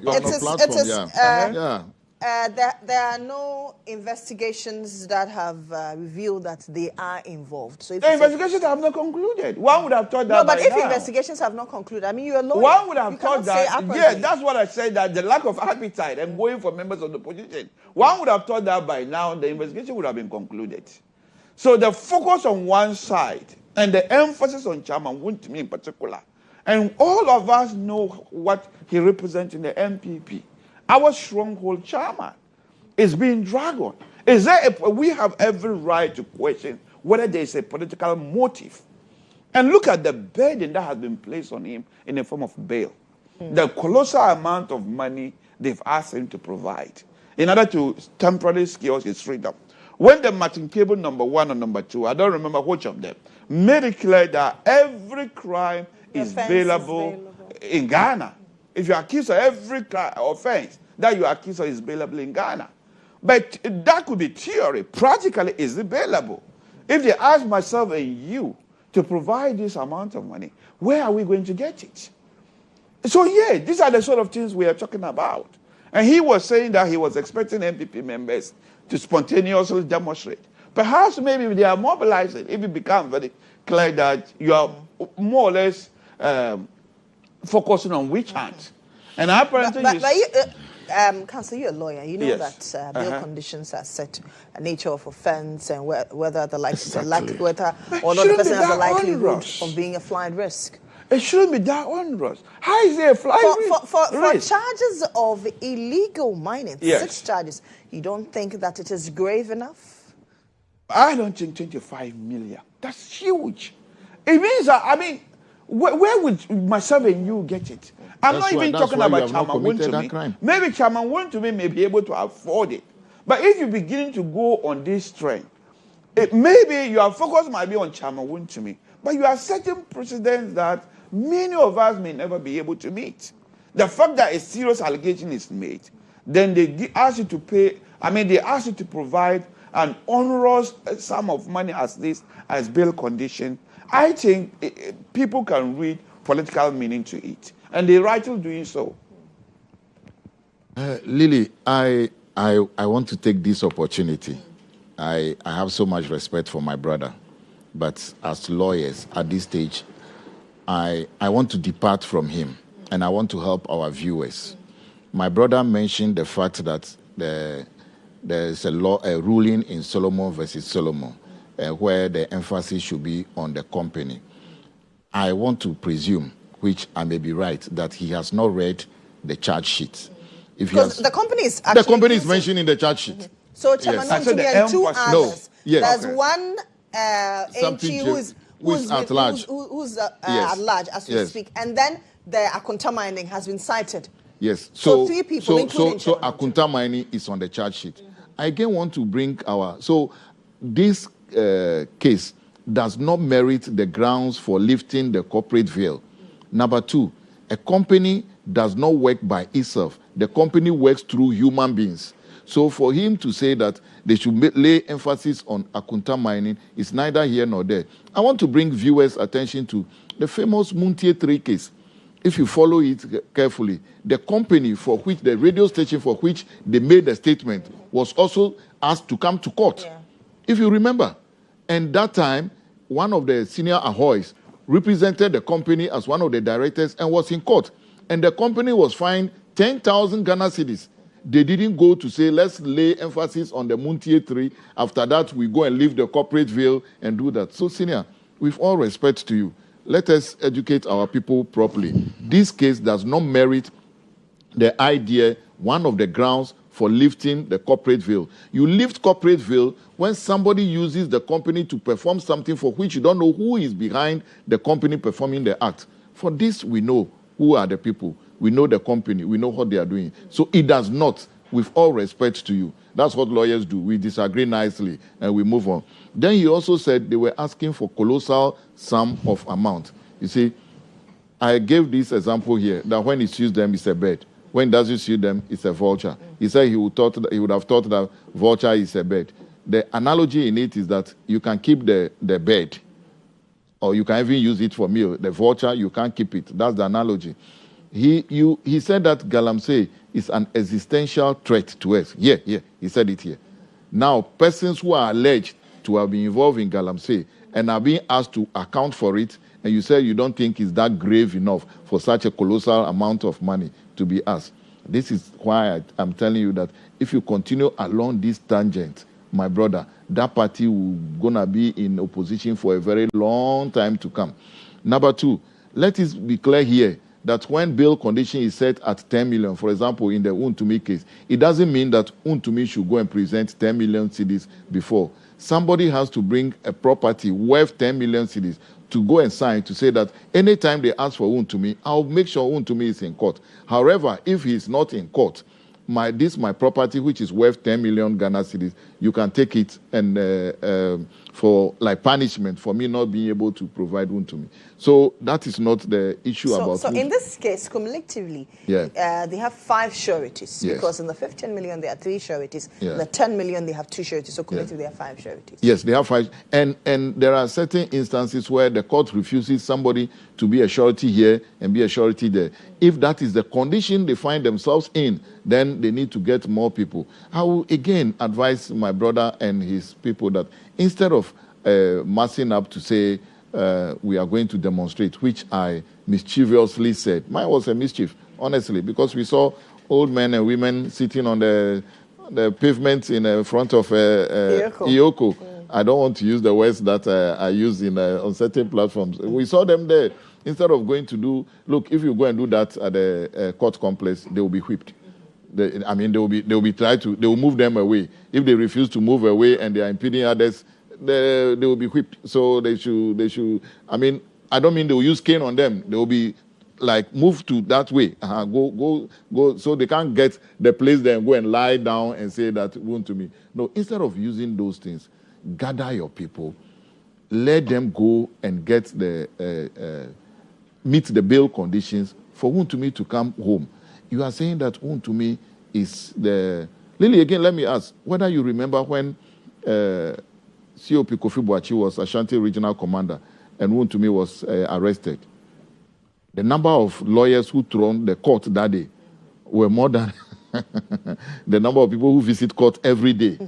Now, if Wontumi, your potential national chairman, is incarcerated this way, best is don't call me across country. Let everybody bring their assets. Let's get sureties and go and get Wontumi out of jail. But you see, one reason why they cannot go far is the fact that they were saying that Galamsey is an existential threat. Now we want to solve Galamsey and hold people accountable. You cannot shout here and go the other side and shout again. You only shout at one place and allow others to hear. So for me, my brother, and the people who think like him, go around country, get the sureties. You mean that in MPP they can't get 2 or 3 or 5 people to be able to stand sureties for 5 million, for 25 million for Wontumi, having left power only 10 months ago. 10 months ago. Someone said on a platform, the reason they don't want to come out is that when you bring your asset, they will try to trace where you get the money to have that asset. So everybody is doing bobobo and they are all going backwards. Nobody wants to go forward. So my brother, he has his day in court. Honorable Ayene promises that trials will be fast. We are not going to have 8-year trials or 6-year trials. Trials will be fast.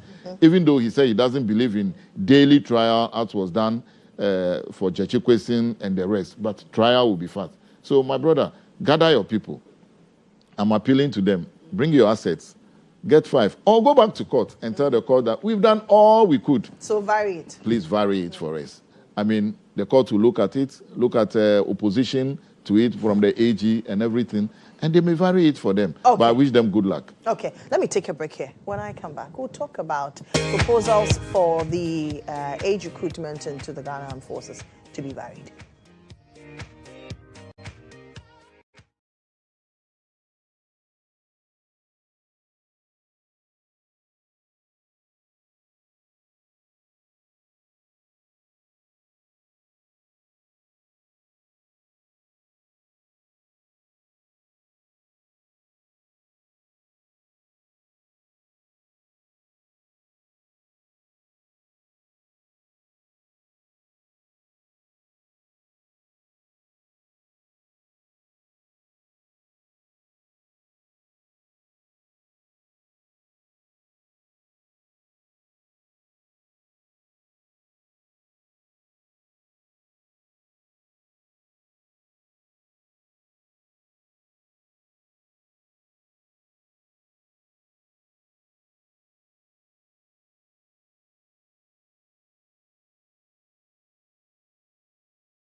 to the military. Two members of parliament, Samuel Nete George and then Roxanne Nelson Dopiamakbo, have raised concerns about it and asking that there should be amendments to these so that at least in Ghana, if it can, the age requirement can be increased to at least 35. What are your thoughts?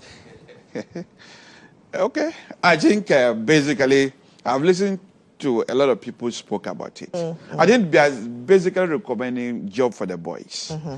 Because one would have thought that in the military, especially soldiers, so here I think the military divides themselves into two. There are soldiers and there are officers. Maybe officers, one might think that if you are a bit elderly or older, there's no problem in going there. But if you are going to raise an effective fighting force, wouldn't it be preferred, like elsewhere, you go for much younger people? Because as we age, our cardiac output is poor. The heart cannot withstand a long period of sustained exercise or running. And with soldiers, aside the training, if God forbid, they have to go for active combat. Can you raise a strong fighting force by recruiting people who are 35? So some countries, they have this contract 10 years, like the British Territorial Army, 10 years, 15 years. By the time you get to 35, 40, you are quitting. Mm. And that's when we are going to train people into go to the army. You can see it doesn't even stand the test of common sense. So, because you need people for a purpose. And if you recruit people, they cannot serve that purpose. What sense does that make? Perhaps they should just make it clear, we want to recruit, we want to create job opportunity for the boys. In this case, that would also introduce a dangerous element to it, more or less politicizing the army. If you politicize our national army, and you've already politicized our judiciary, where are we going? It's like a group of damagers who would do anything as long as it serves their party interests. So for me, it is dangerous. One, it will not serve its purpose. Two, if you politicize the army, you're actually going to demoralize people. Because if people now think anybody at all can get into the army, it doesn't matter if you are age, if you are overweight, if you are sick, as long as you are loyal to your party, the NDC party for that matter, you will get in. So for me, I have concerns about it. And they should actually allow the army to be making these decisions, experts in those particular areas. Not a member of a political party who said, my constituency people have interest in this, and therefore make a review of it. And then you should review it upwards. For me, if they were decreasing the age, I wouldn't be a problem. Because we want to train a strong fighting force who can serve a purpose. So I have concerns about that particular area. I only hope that the president shouldn't take them seriously. There are jobs that can be created for people at a particular age. So the 35, instead of maybe the army, they could go to other areas. Unless, of course, maybe the officer's side. In that case, they may not be in active combat. They may be somewhere they can make effective decisions. That is my take in that. Okay. My brother here has been making my morning very interesting. Yes, and I believe that viewers too will be so happy with his submission this morning. There had been recruitments in the army or into the army under MPP. Lily, there were situations people were selling the slots 15,000, 20,000. Yes, it is not just mere allegation, yes, I'm aware. And recently, just recently, about 2 weeks now, a group of persons who said that they were supposed to be recruited into the army demonstrated that they have gone through all the processes under MPP and were not taken when there was change of government, so they should be sent into the army. So for my brother saying job for boys today is unfortunate. And on this note, let me quickly say, I got a text message from one of my guys who was listening, Alex Apevi in Hohwe. Alex, thanks very much, and thanks for drawing my attention to this. You see, my only worry with the submission by these very two nice, brilliant MPs. Yes, Roxanne Nelson Eche, I nearly say Echeson, Dapia McPherson, and Sam George, is the fact that it appears the train has set off. Things are already in motion. So it's difficult for you to stop the train and get this in. Particularly if you look at the analysis of Honorable Roxanne Dapia Mekpo, he went and compared what pertains in Ghana to a number of the other African countries. Sorry. And that is what informed his decision to say, let us consider ABC. Now, I am also aware that people get retired from the army at very young age, maybe 35, 40, for which reason, I mean, not officers, as you said, and then they become jobless, if I will say so. So if it is a situation that we are providing both job for people and service for our country, yes, it is good we do it very well so that we cover as many people as possible. It is not only NPP people, NDC people who are going to benefit from this recruitment. Sitting here, I just watched a video where Honorable Afenyo Markins was talking about the fact that we are in opposition, but our boys will be in the army. Our boys will also get the recruit into the recruitments. And I want to tell my brother and those who are thinking like him that it is these two, Sam George and Roxanne, the two noble MPs, honorable MPs, are not talking just for NDC. They are talking about Ghanaians. And they didn't say just, and when they say they are constituents, it is not only the MPP, NDC people who are in their constituency. They are non-NDC people in their constituency. So they are making very valid points. My worry, as I said, is that the ship has set sail. Are they going to recall the conditions, the criteria, and say, what we have opened? No. Or they are going to say, when you do it now, we'll take it. Because I saw somebody said, he made a mistake and put height, a wrong height into the system. Before he realized, the system said you are disqualified. All that he tried to do again is gone. Yeah. Should he go and buy a new form and start it? Then the question is, assuming someone is 35, if the person puts in 35, the person will be disqualified. So I feel that the ship has set sail. Maybe going forward, this will be. But I don't know how complex or how easy it is for the Armed Forces Council, the Army, the recruiters, the Ghana Armed Forces to sit down and say, these are valid points. Let's look at it. And because in the end, when they recruit people who are above 30 or 35, as the case may be, they are not only recruiting NDC people, they are recruiting Ghanaians. They will weigh the pros and cons. What is the effect of, as he said, aging? If we have an aging army and a very young army. I heard a former colonel saying yesterday that if you recruit people who have very wide age group, let's say 18 to 30, someone might be 30 and join the army, and someone is 18 or 20 who has joined the army, and they will all be in the same platoon. Maybe the 20-year-old might be diligent and will rise faster and become the boss of the one who is 30. Then our cultural dynamics will begin to set in that I am your senior brother. Why are you talking to me like this? Why are you doing all this?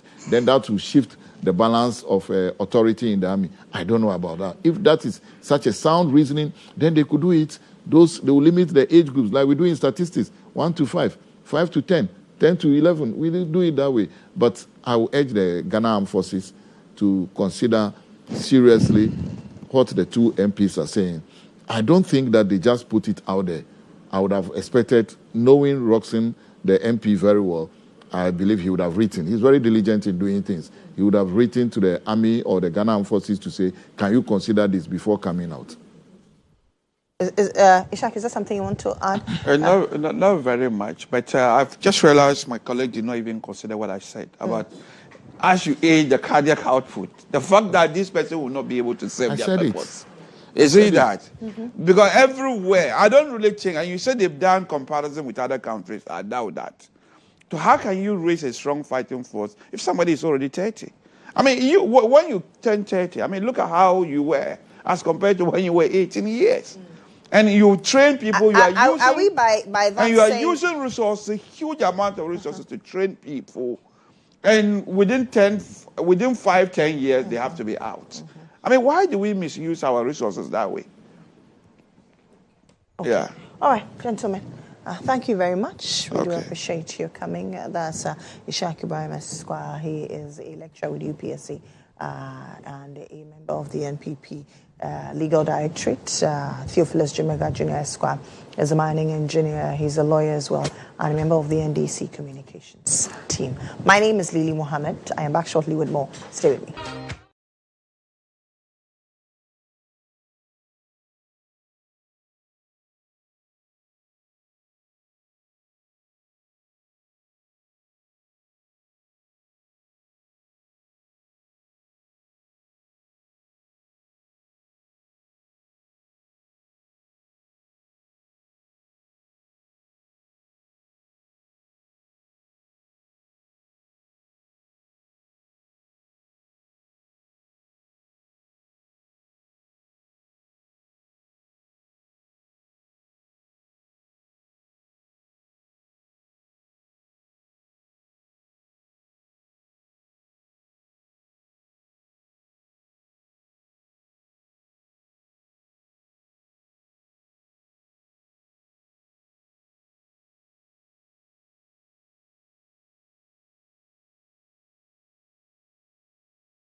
This is still GH Studio on GHOne TV. It's definitely your perfect morning companion.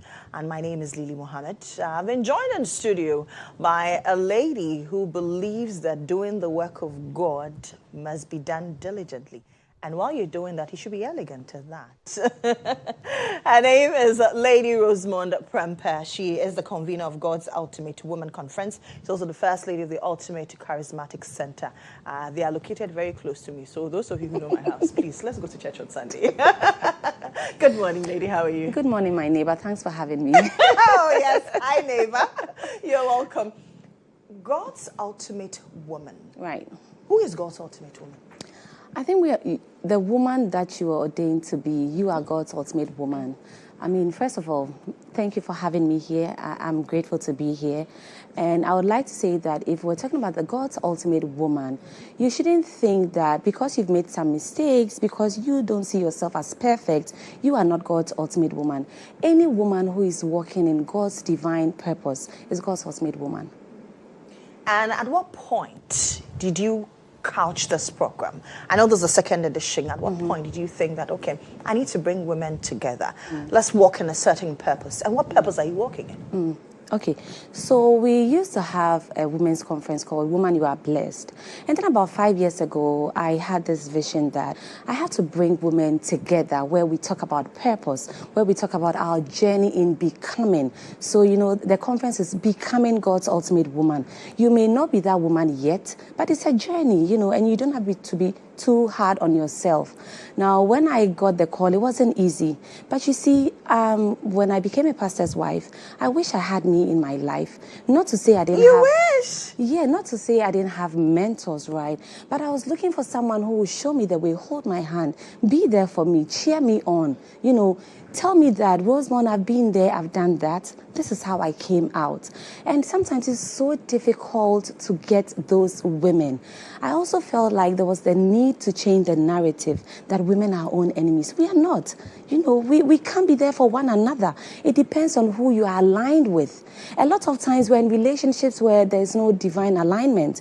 I said yesterday when I went on the other show that when Elizabeth met Mary, Bible says that the baby leaped. Why did the baby leap? There was a divine connection. They could feel, they could sense that they were all carrying two important things.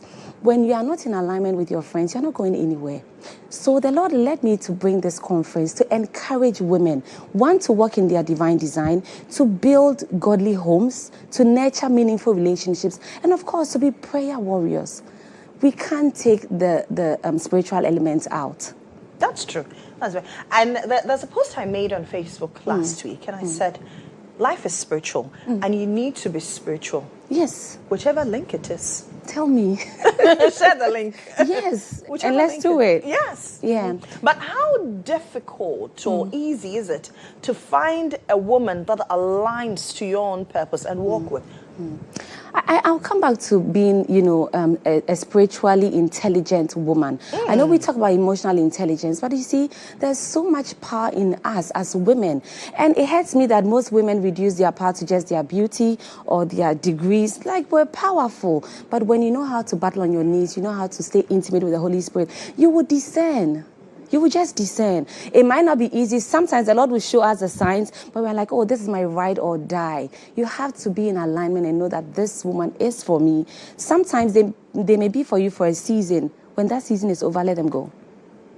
But how do I know that the season is over? I need to let this person out of my life. I need to let this person go. Especially when you have plans. You have a certain vision ahead. So sometimes you may not know it outright. It may come through prophecy. It may come through a sign. Some people may leave you without even you understanding. Have you experienced that? A lot. It's like there was no fight, there was nothing, but you know, they just cut you off. You just fell out. Sometimes it's the Holy Spirit telling you that that season is over. They may not be bad people, they may not be witches, but that season is over. Close that window and move on. For you, you're a reverend minister. Yes, please. When God called your husband, did he call you to? I hear that a lot. I believe the Lord called me, and one person that knew the call of God was on my life, I did not even know, was my mom. My mom was pressing on me to go to Bible school, to serve in the church, to do this. And then on my wedding day, when she was putting the tiara on me, she was so emotional. She's like, oh, thank God for answering my prayers. I say this everywhere I go. I was thinking, I was very young when I got married. So I wasn't at a stage where she should have been worried that, am I going to get married? And she said, no, it's always been my prayer that one of you would do God's work. So I thought, okay, I'm marrying a pastor. It doesn't necessarily mean, she said, listen, you're marrying a pastor. You are going to be his wife, but I don't know, you're going to serve God's people. So my mom put that in me. And I started serving God's people without waiting for a title.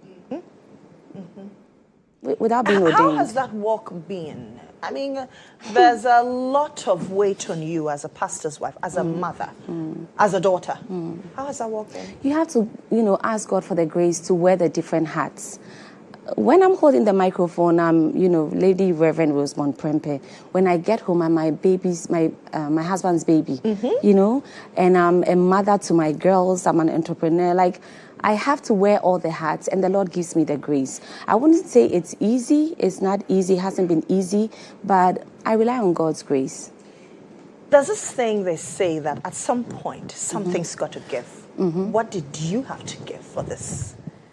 So growing up, I had ambitions. I was like, oh, I'm going to end up in the UN. I'm going to do this, right from school. I went to Wesley Girls, went to GHOne. I have an LLB from University of, London.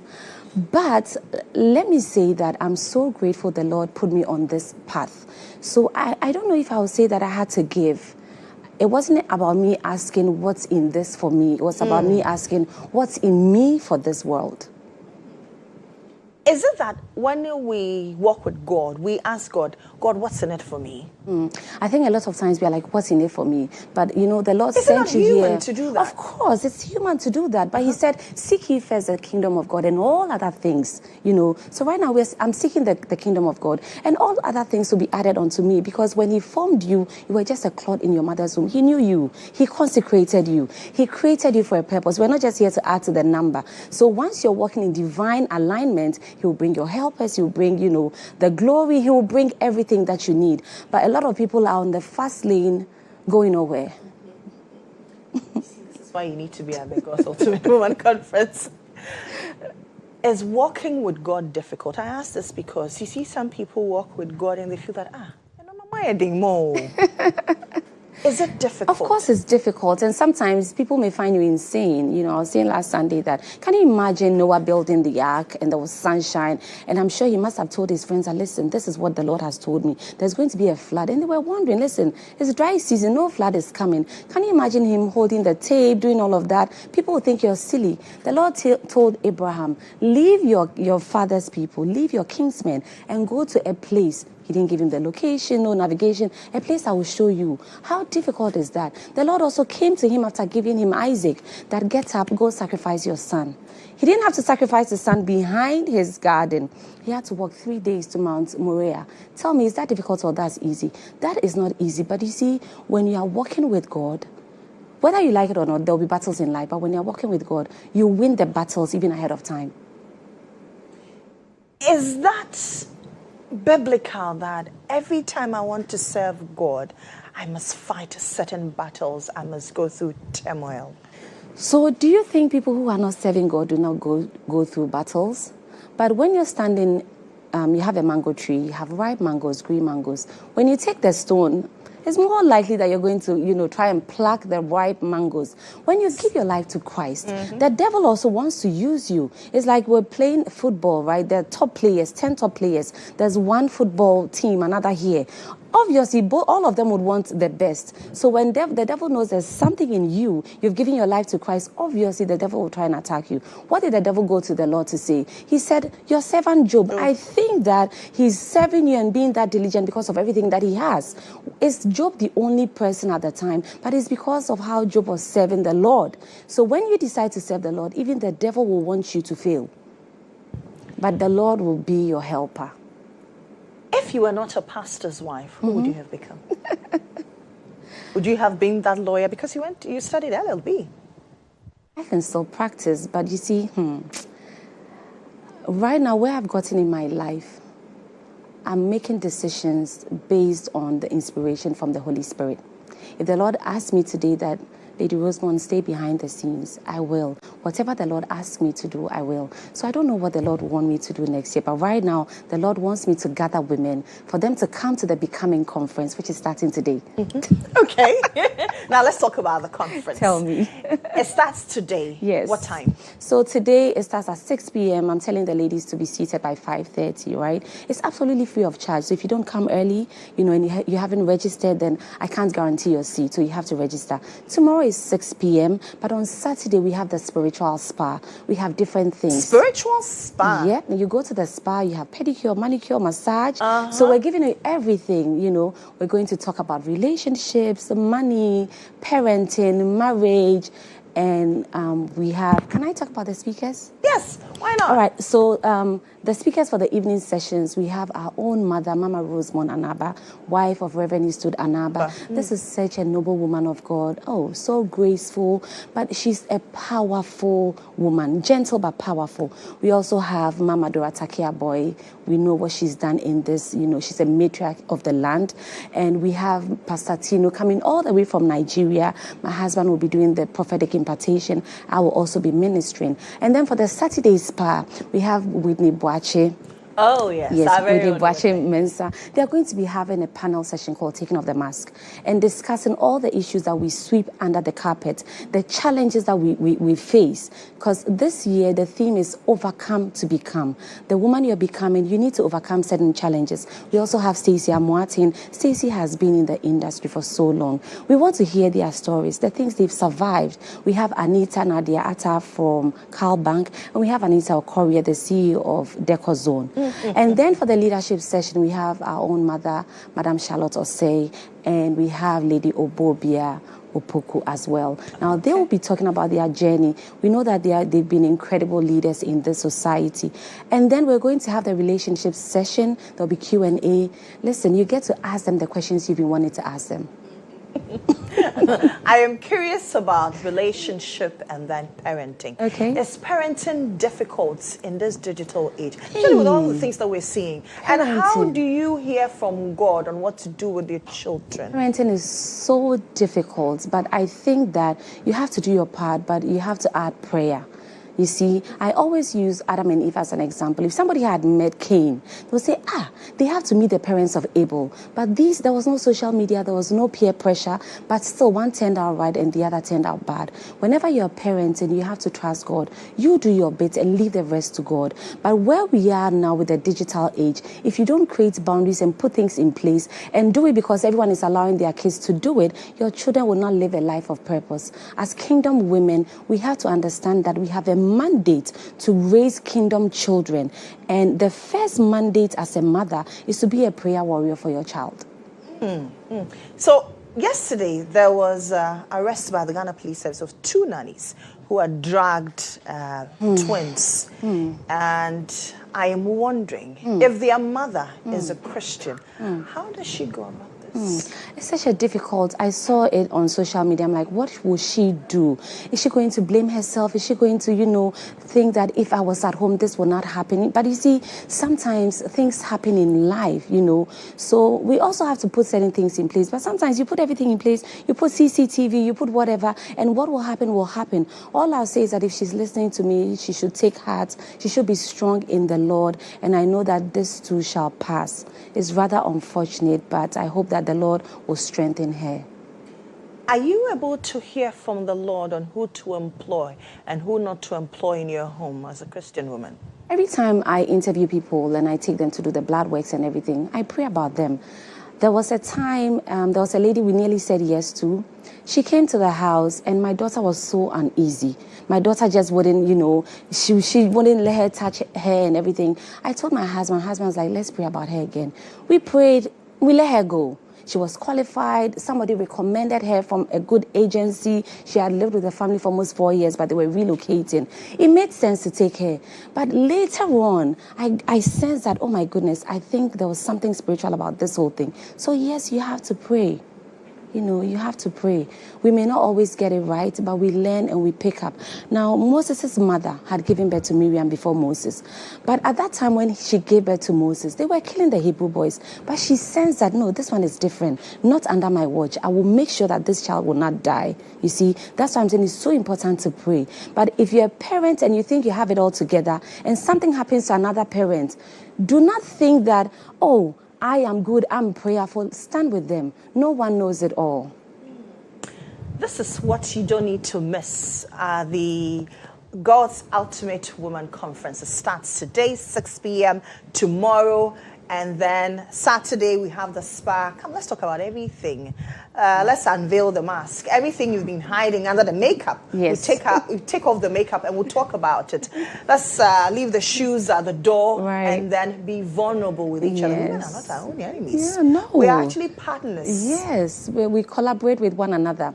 So the venue, can I talk about the venue? Absolutely. You have to make your way to Dome Pillar 2. Just put it in the Google search, Ultimate Charismatic Center, and it'll bring you to Dome Pillar 2. If you are lost, just go to her. She's my neighbor. Just come to my house and I'll walk you there. So that's Lady Reverend Rosemond Prempeh. She is the convener of God's Ultimate Woman Conference. She's also an author. Yes. How many books have you written so far? 2. What do you write about? I have a weekly devotional for women. It's a 52-week devotional. And the testimonies from that devotional is very humbling. I took my time, I prayed, I waited in God's waiting room. And then when it was time, I published it. So for every week, you know, there's something for you to pray on, to read, that prayer point. And it's just very humbling how the Lord is using that devotional to heal women who were so down, depressed. I've had women call me to say that, Lady Rosemond, I felt so detached after COVID. I didn't want to go to church. I picked up that devotional. Somebody gave it to her as a gift. And this year, she told me that when I release in, volume 2, because it's timeless, right? Okay. But by the grace of God, I'm releasing volume 2 in November. Okay. I also have another book called Becoming Her. And I talk about the fact that we've been placed on the potter's wheel, right? And we are clay in the hands of the potter. The Lord went to Jeremiah and said, I want you to visit the potter's house and see the clay on the potter's wheel. This is how I want to make Israel. So no matter what you're going through in life, once you stay on the potter's wheel, they'll be spinning. Sometimes spinning, there'll be divorce, there'll be challenges, people will die, you will lose your job, friends will leave you. There'll be a season in your life where you do everything and you're not winning. We don't talk about that season enough. You've done everything, you've planted, you're not harvesting. Your mates are getting married, they're having kids. But once you remain on the potter's wheel, it may look mad, but the potter has the hands to mold you into that vessel.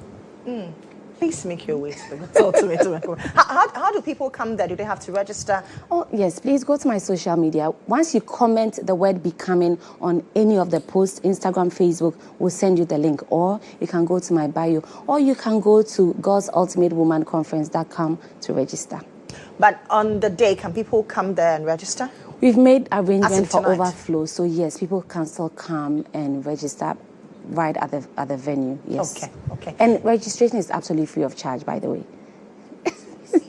Get a lot of knowledge for absolutely no penny. Thank you very much. Thank you so much. It's been an honor having you. Same here. My name is Lily Mohammed, and that's Lady Reverend Rosemond Prempeh.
Good to have you.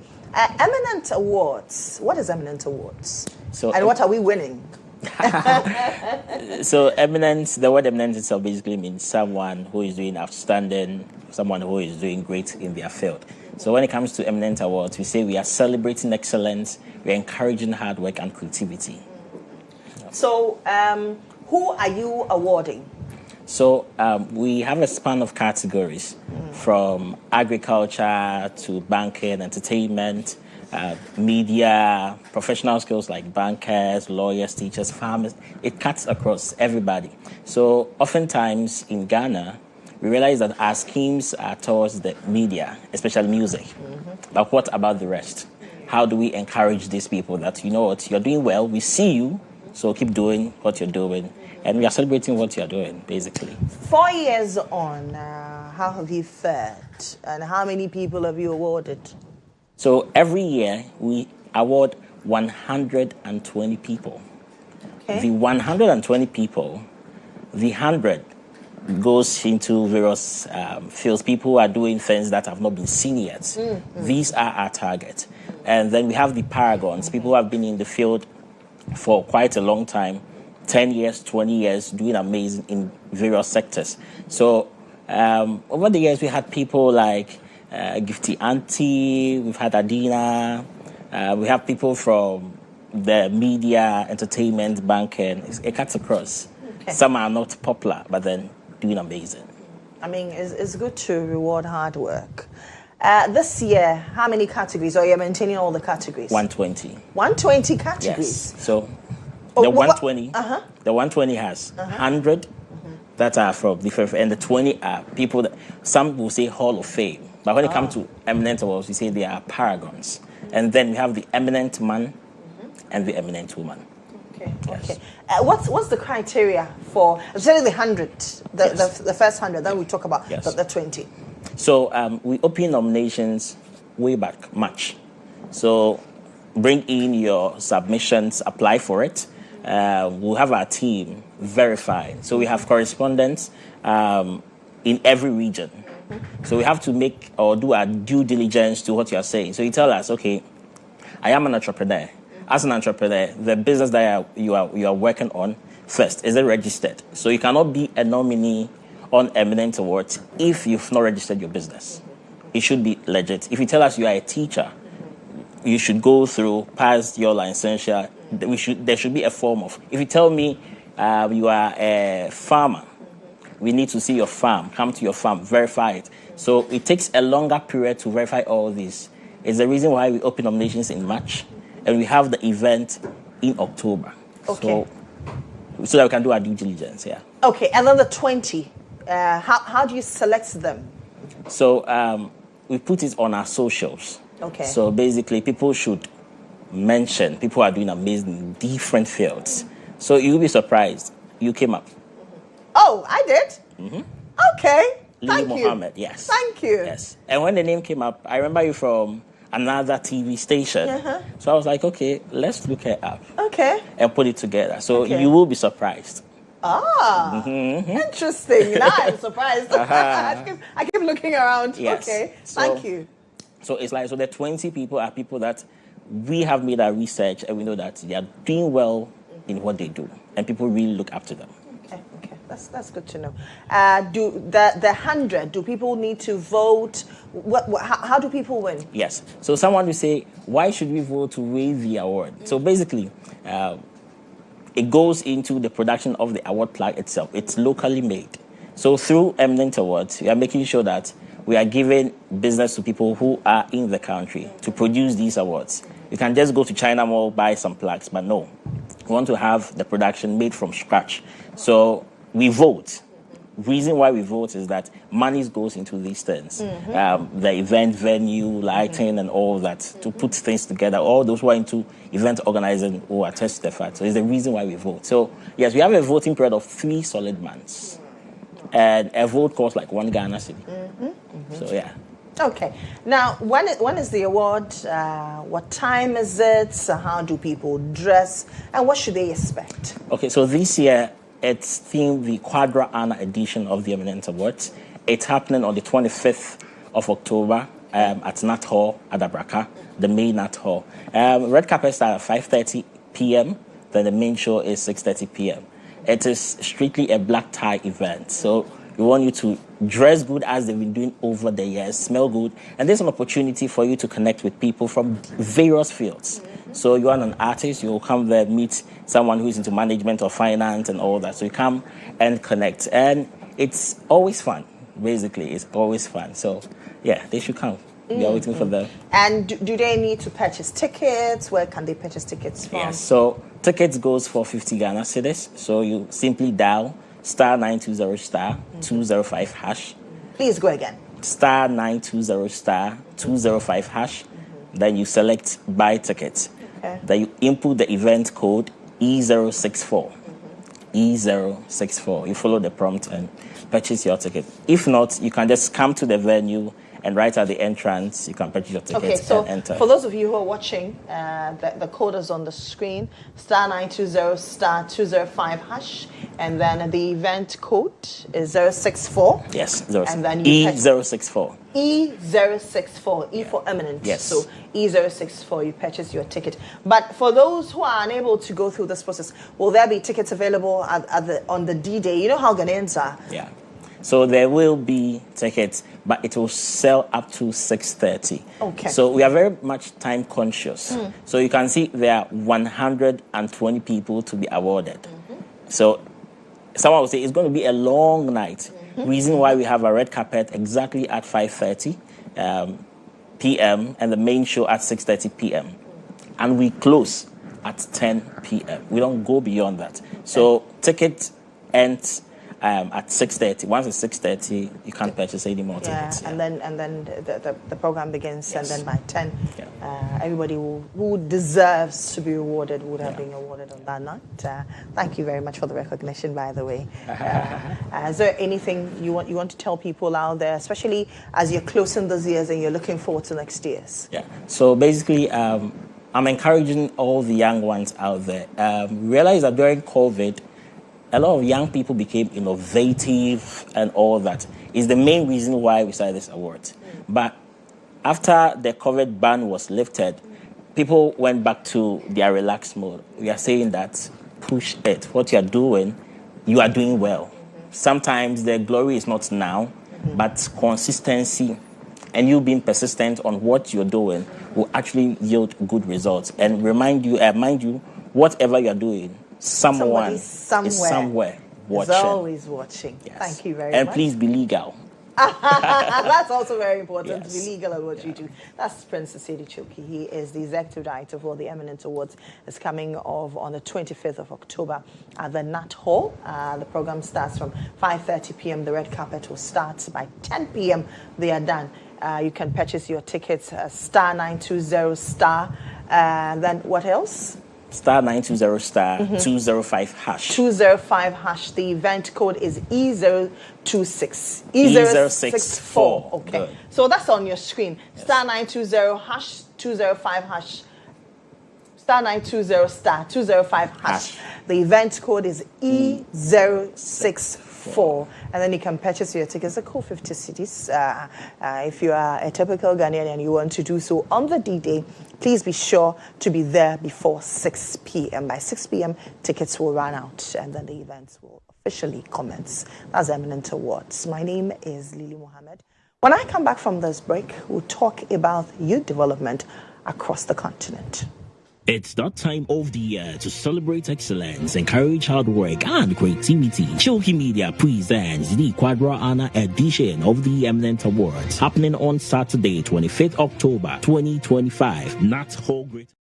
Red carpet start at 5:30 p.m. Main show is 6:30 p.m.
Now my alarm's ringing. Get up, hey. It's a good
ringing. Now my alarm's ringing. Get up.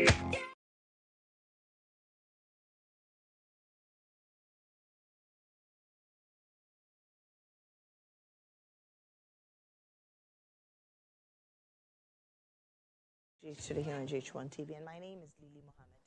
I've been joined in studio by the president of the African.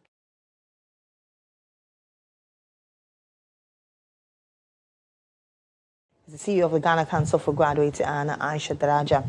She's the Chief Human Capital Officer for the Ghana Council for Graduates. Development this morning. Good morning, ladies and gentlemen. Good morning. How are you doing? Thank you for having us. Very well. You're welcome.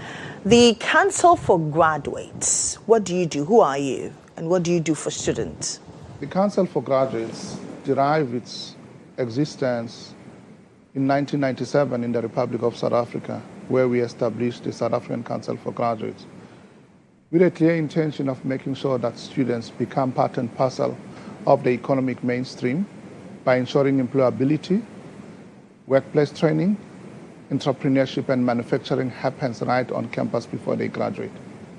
And in Ghana, we're here to establish the Ghana Council for Graduates, and I'm glad that I was able to meet with Alhaji Tanko Nuhu and Ms. Aisha Daraja, who expressed great interest for the work that we've been doing in Africa to be also coming to happen in Ghana, because they have a strong belief that graduate unemployment in Ghana shouldn't be where it is.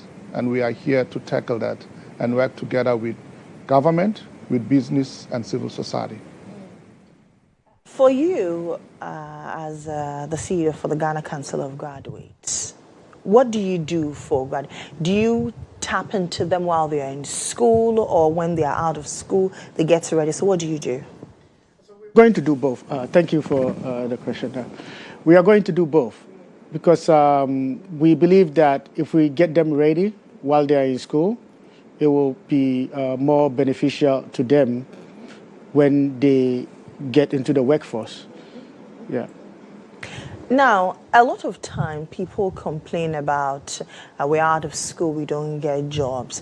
What do you do? What's the target for them specifically? Are you empowering them for the job market, or empowering them to be business owners and CEOs themselves? So when you look at the unemployment rate in Ghana, the graduate unemployment rate is really high. Only about 5% of the graduates are guaranteed employment after national service. So what we are going to do is we are going to embolden them to become entrepreneurs as well, besides trying to get them internships and full employment. We will embolden them to become entrepreneurs, to understand the global dynamics of the new global employment activities that is going on. So we are going to be dealing with industries and helping them to connect with all these industries. Yeah. And again, I think what is mentioned there is a very good point. We've created a digital platform, a GhanaGraduateCouncil.org website, where students that are currently studying, as well as graduates who've left campus, can register at no cost. That is free of charge. Also, we've created a platform for employers to register. Our work is to match graduates and students with employers for the workplace training, which would also be a subsidized program. The African Council for Graduates has been in Ghana since April. We've met with about 7 different ministries. Okay. The minister, Dr. Pelpuo, Minister of Labor Employment, is signing an MOU with us. Mr. Aruna Idrisu of Education is signing an MOU with us.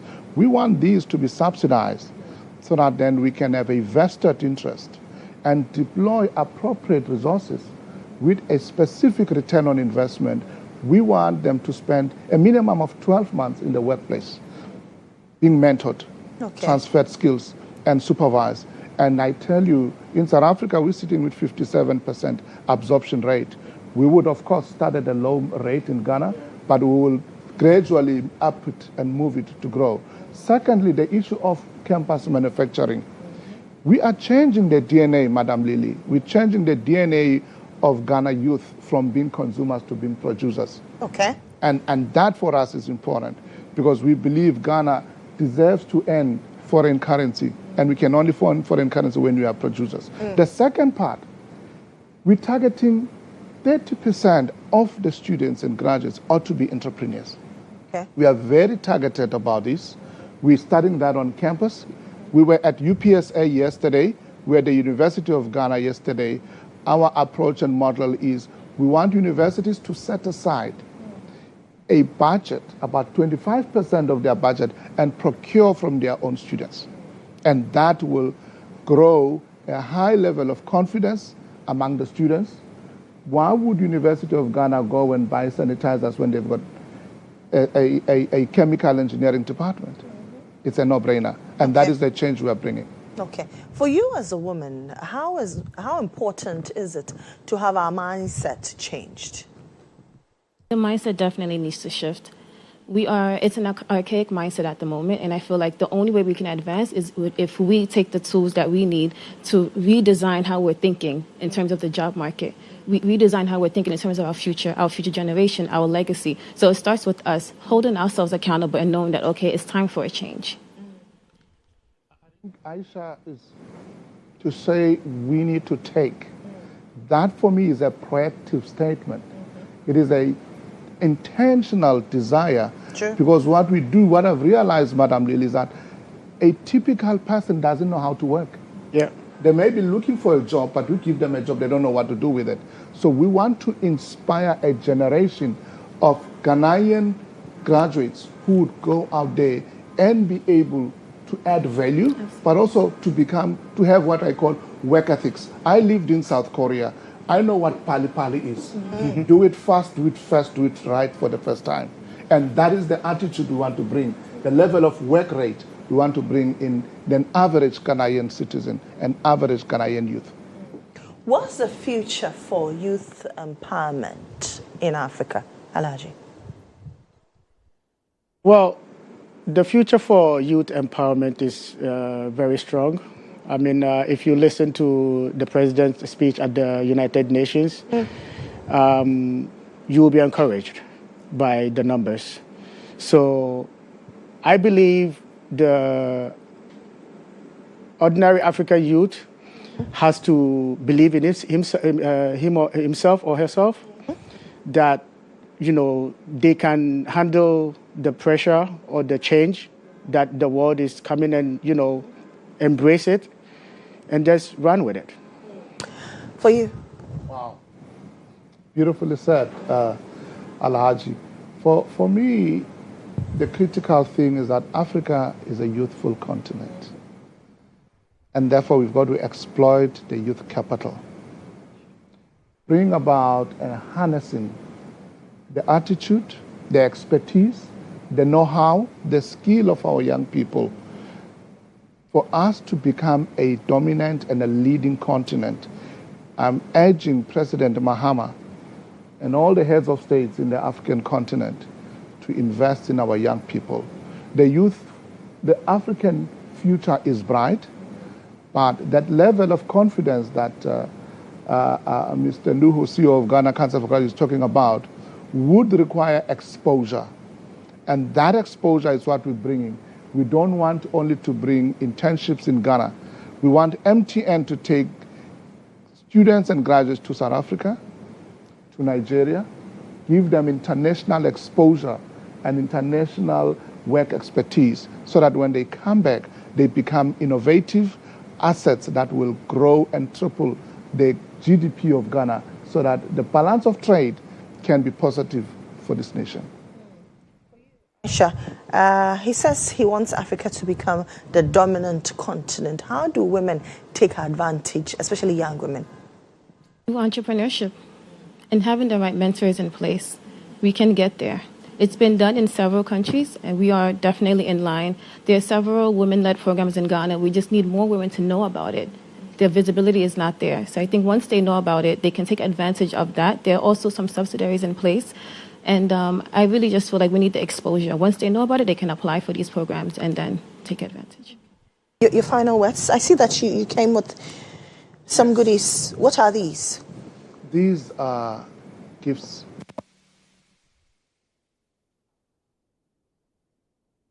Ghana. Here I have perfume. Okay, made by students in Made by South. students on campus. Okay, okay, Let's have a look. okay. In here we have Okay. You can open it and Okay. try it on. a body lotion. Okay. Oh, it smells so good. It took them 48 hours to produce this. upon 48 request. hours. Wow. From Okay. production to packaging. Mm-hmm. And what we are saying is that our daily consumption can be met by our own internal production. Mm-hmm. We don't have to import everything that we consume. And this is a testament.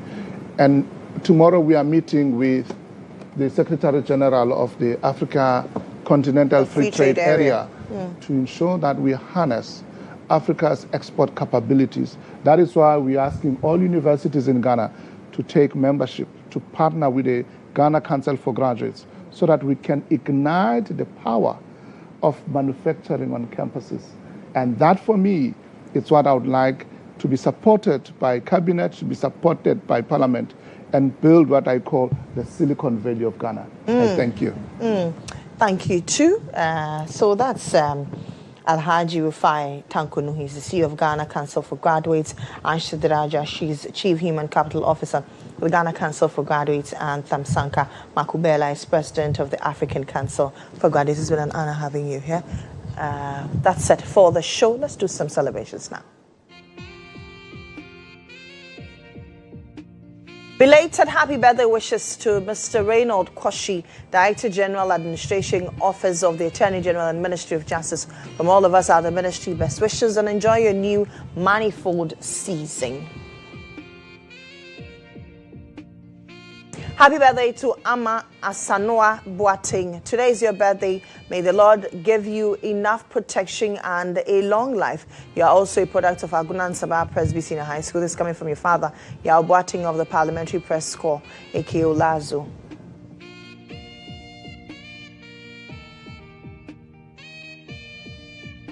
It's your birthday, my beloved first fruit, Kendra Ohui Kesting Oklika. I thank God for your life and gladly rejoice for the precious gift God has blessed me with.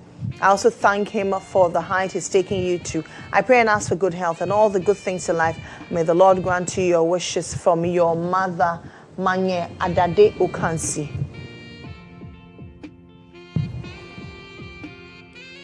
Happy birthday, Apostle Clarence Ansa. You are truly one of a kind. Thank you for being a guiding light in all our lives. Your life and your actions are a shining example for us all. We wish you the very best on this day.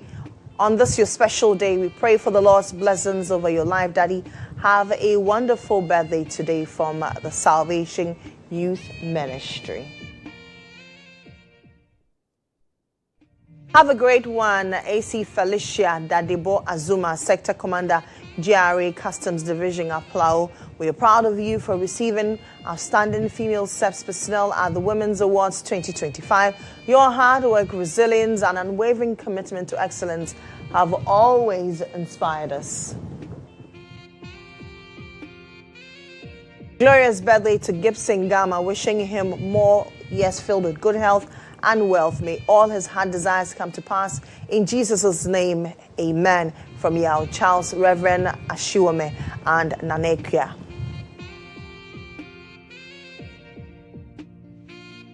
To a teacher, mentor, and father figure, your wisdom and unwavering guidance have shaped not just my mind, but lives. Thank you for being a light and example worth following. May you continue to impact generations with strength, grace, and purpose. I'm truly grateful for your presence in my journey. This is from Francis GHOne TV.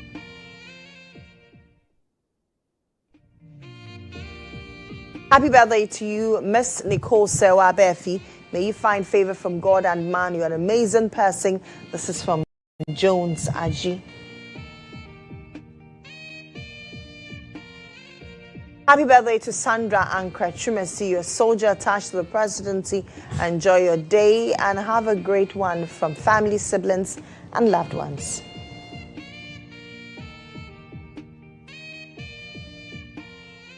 That's it. If you're marking your birthday today, say happy birthday today. If you're marking any significant milestone, we say congratulations to you.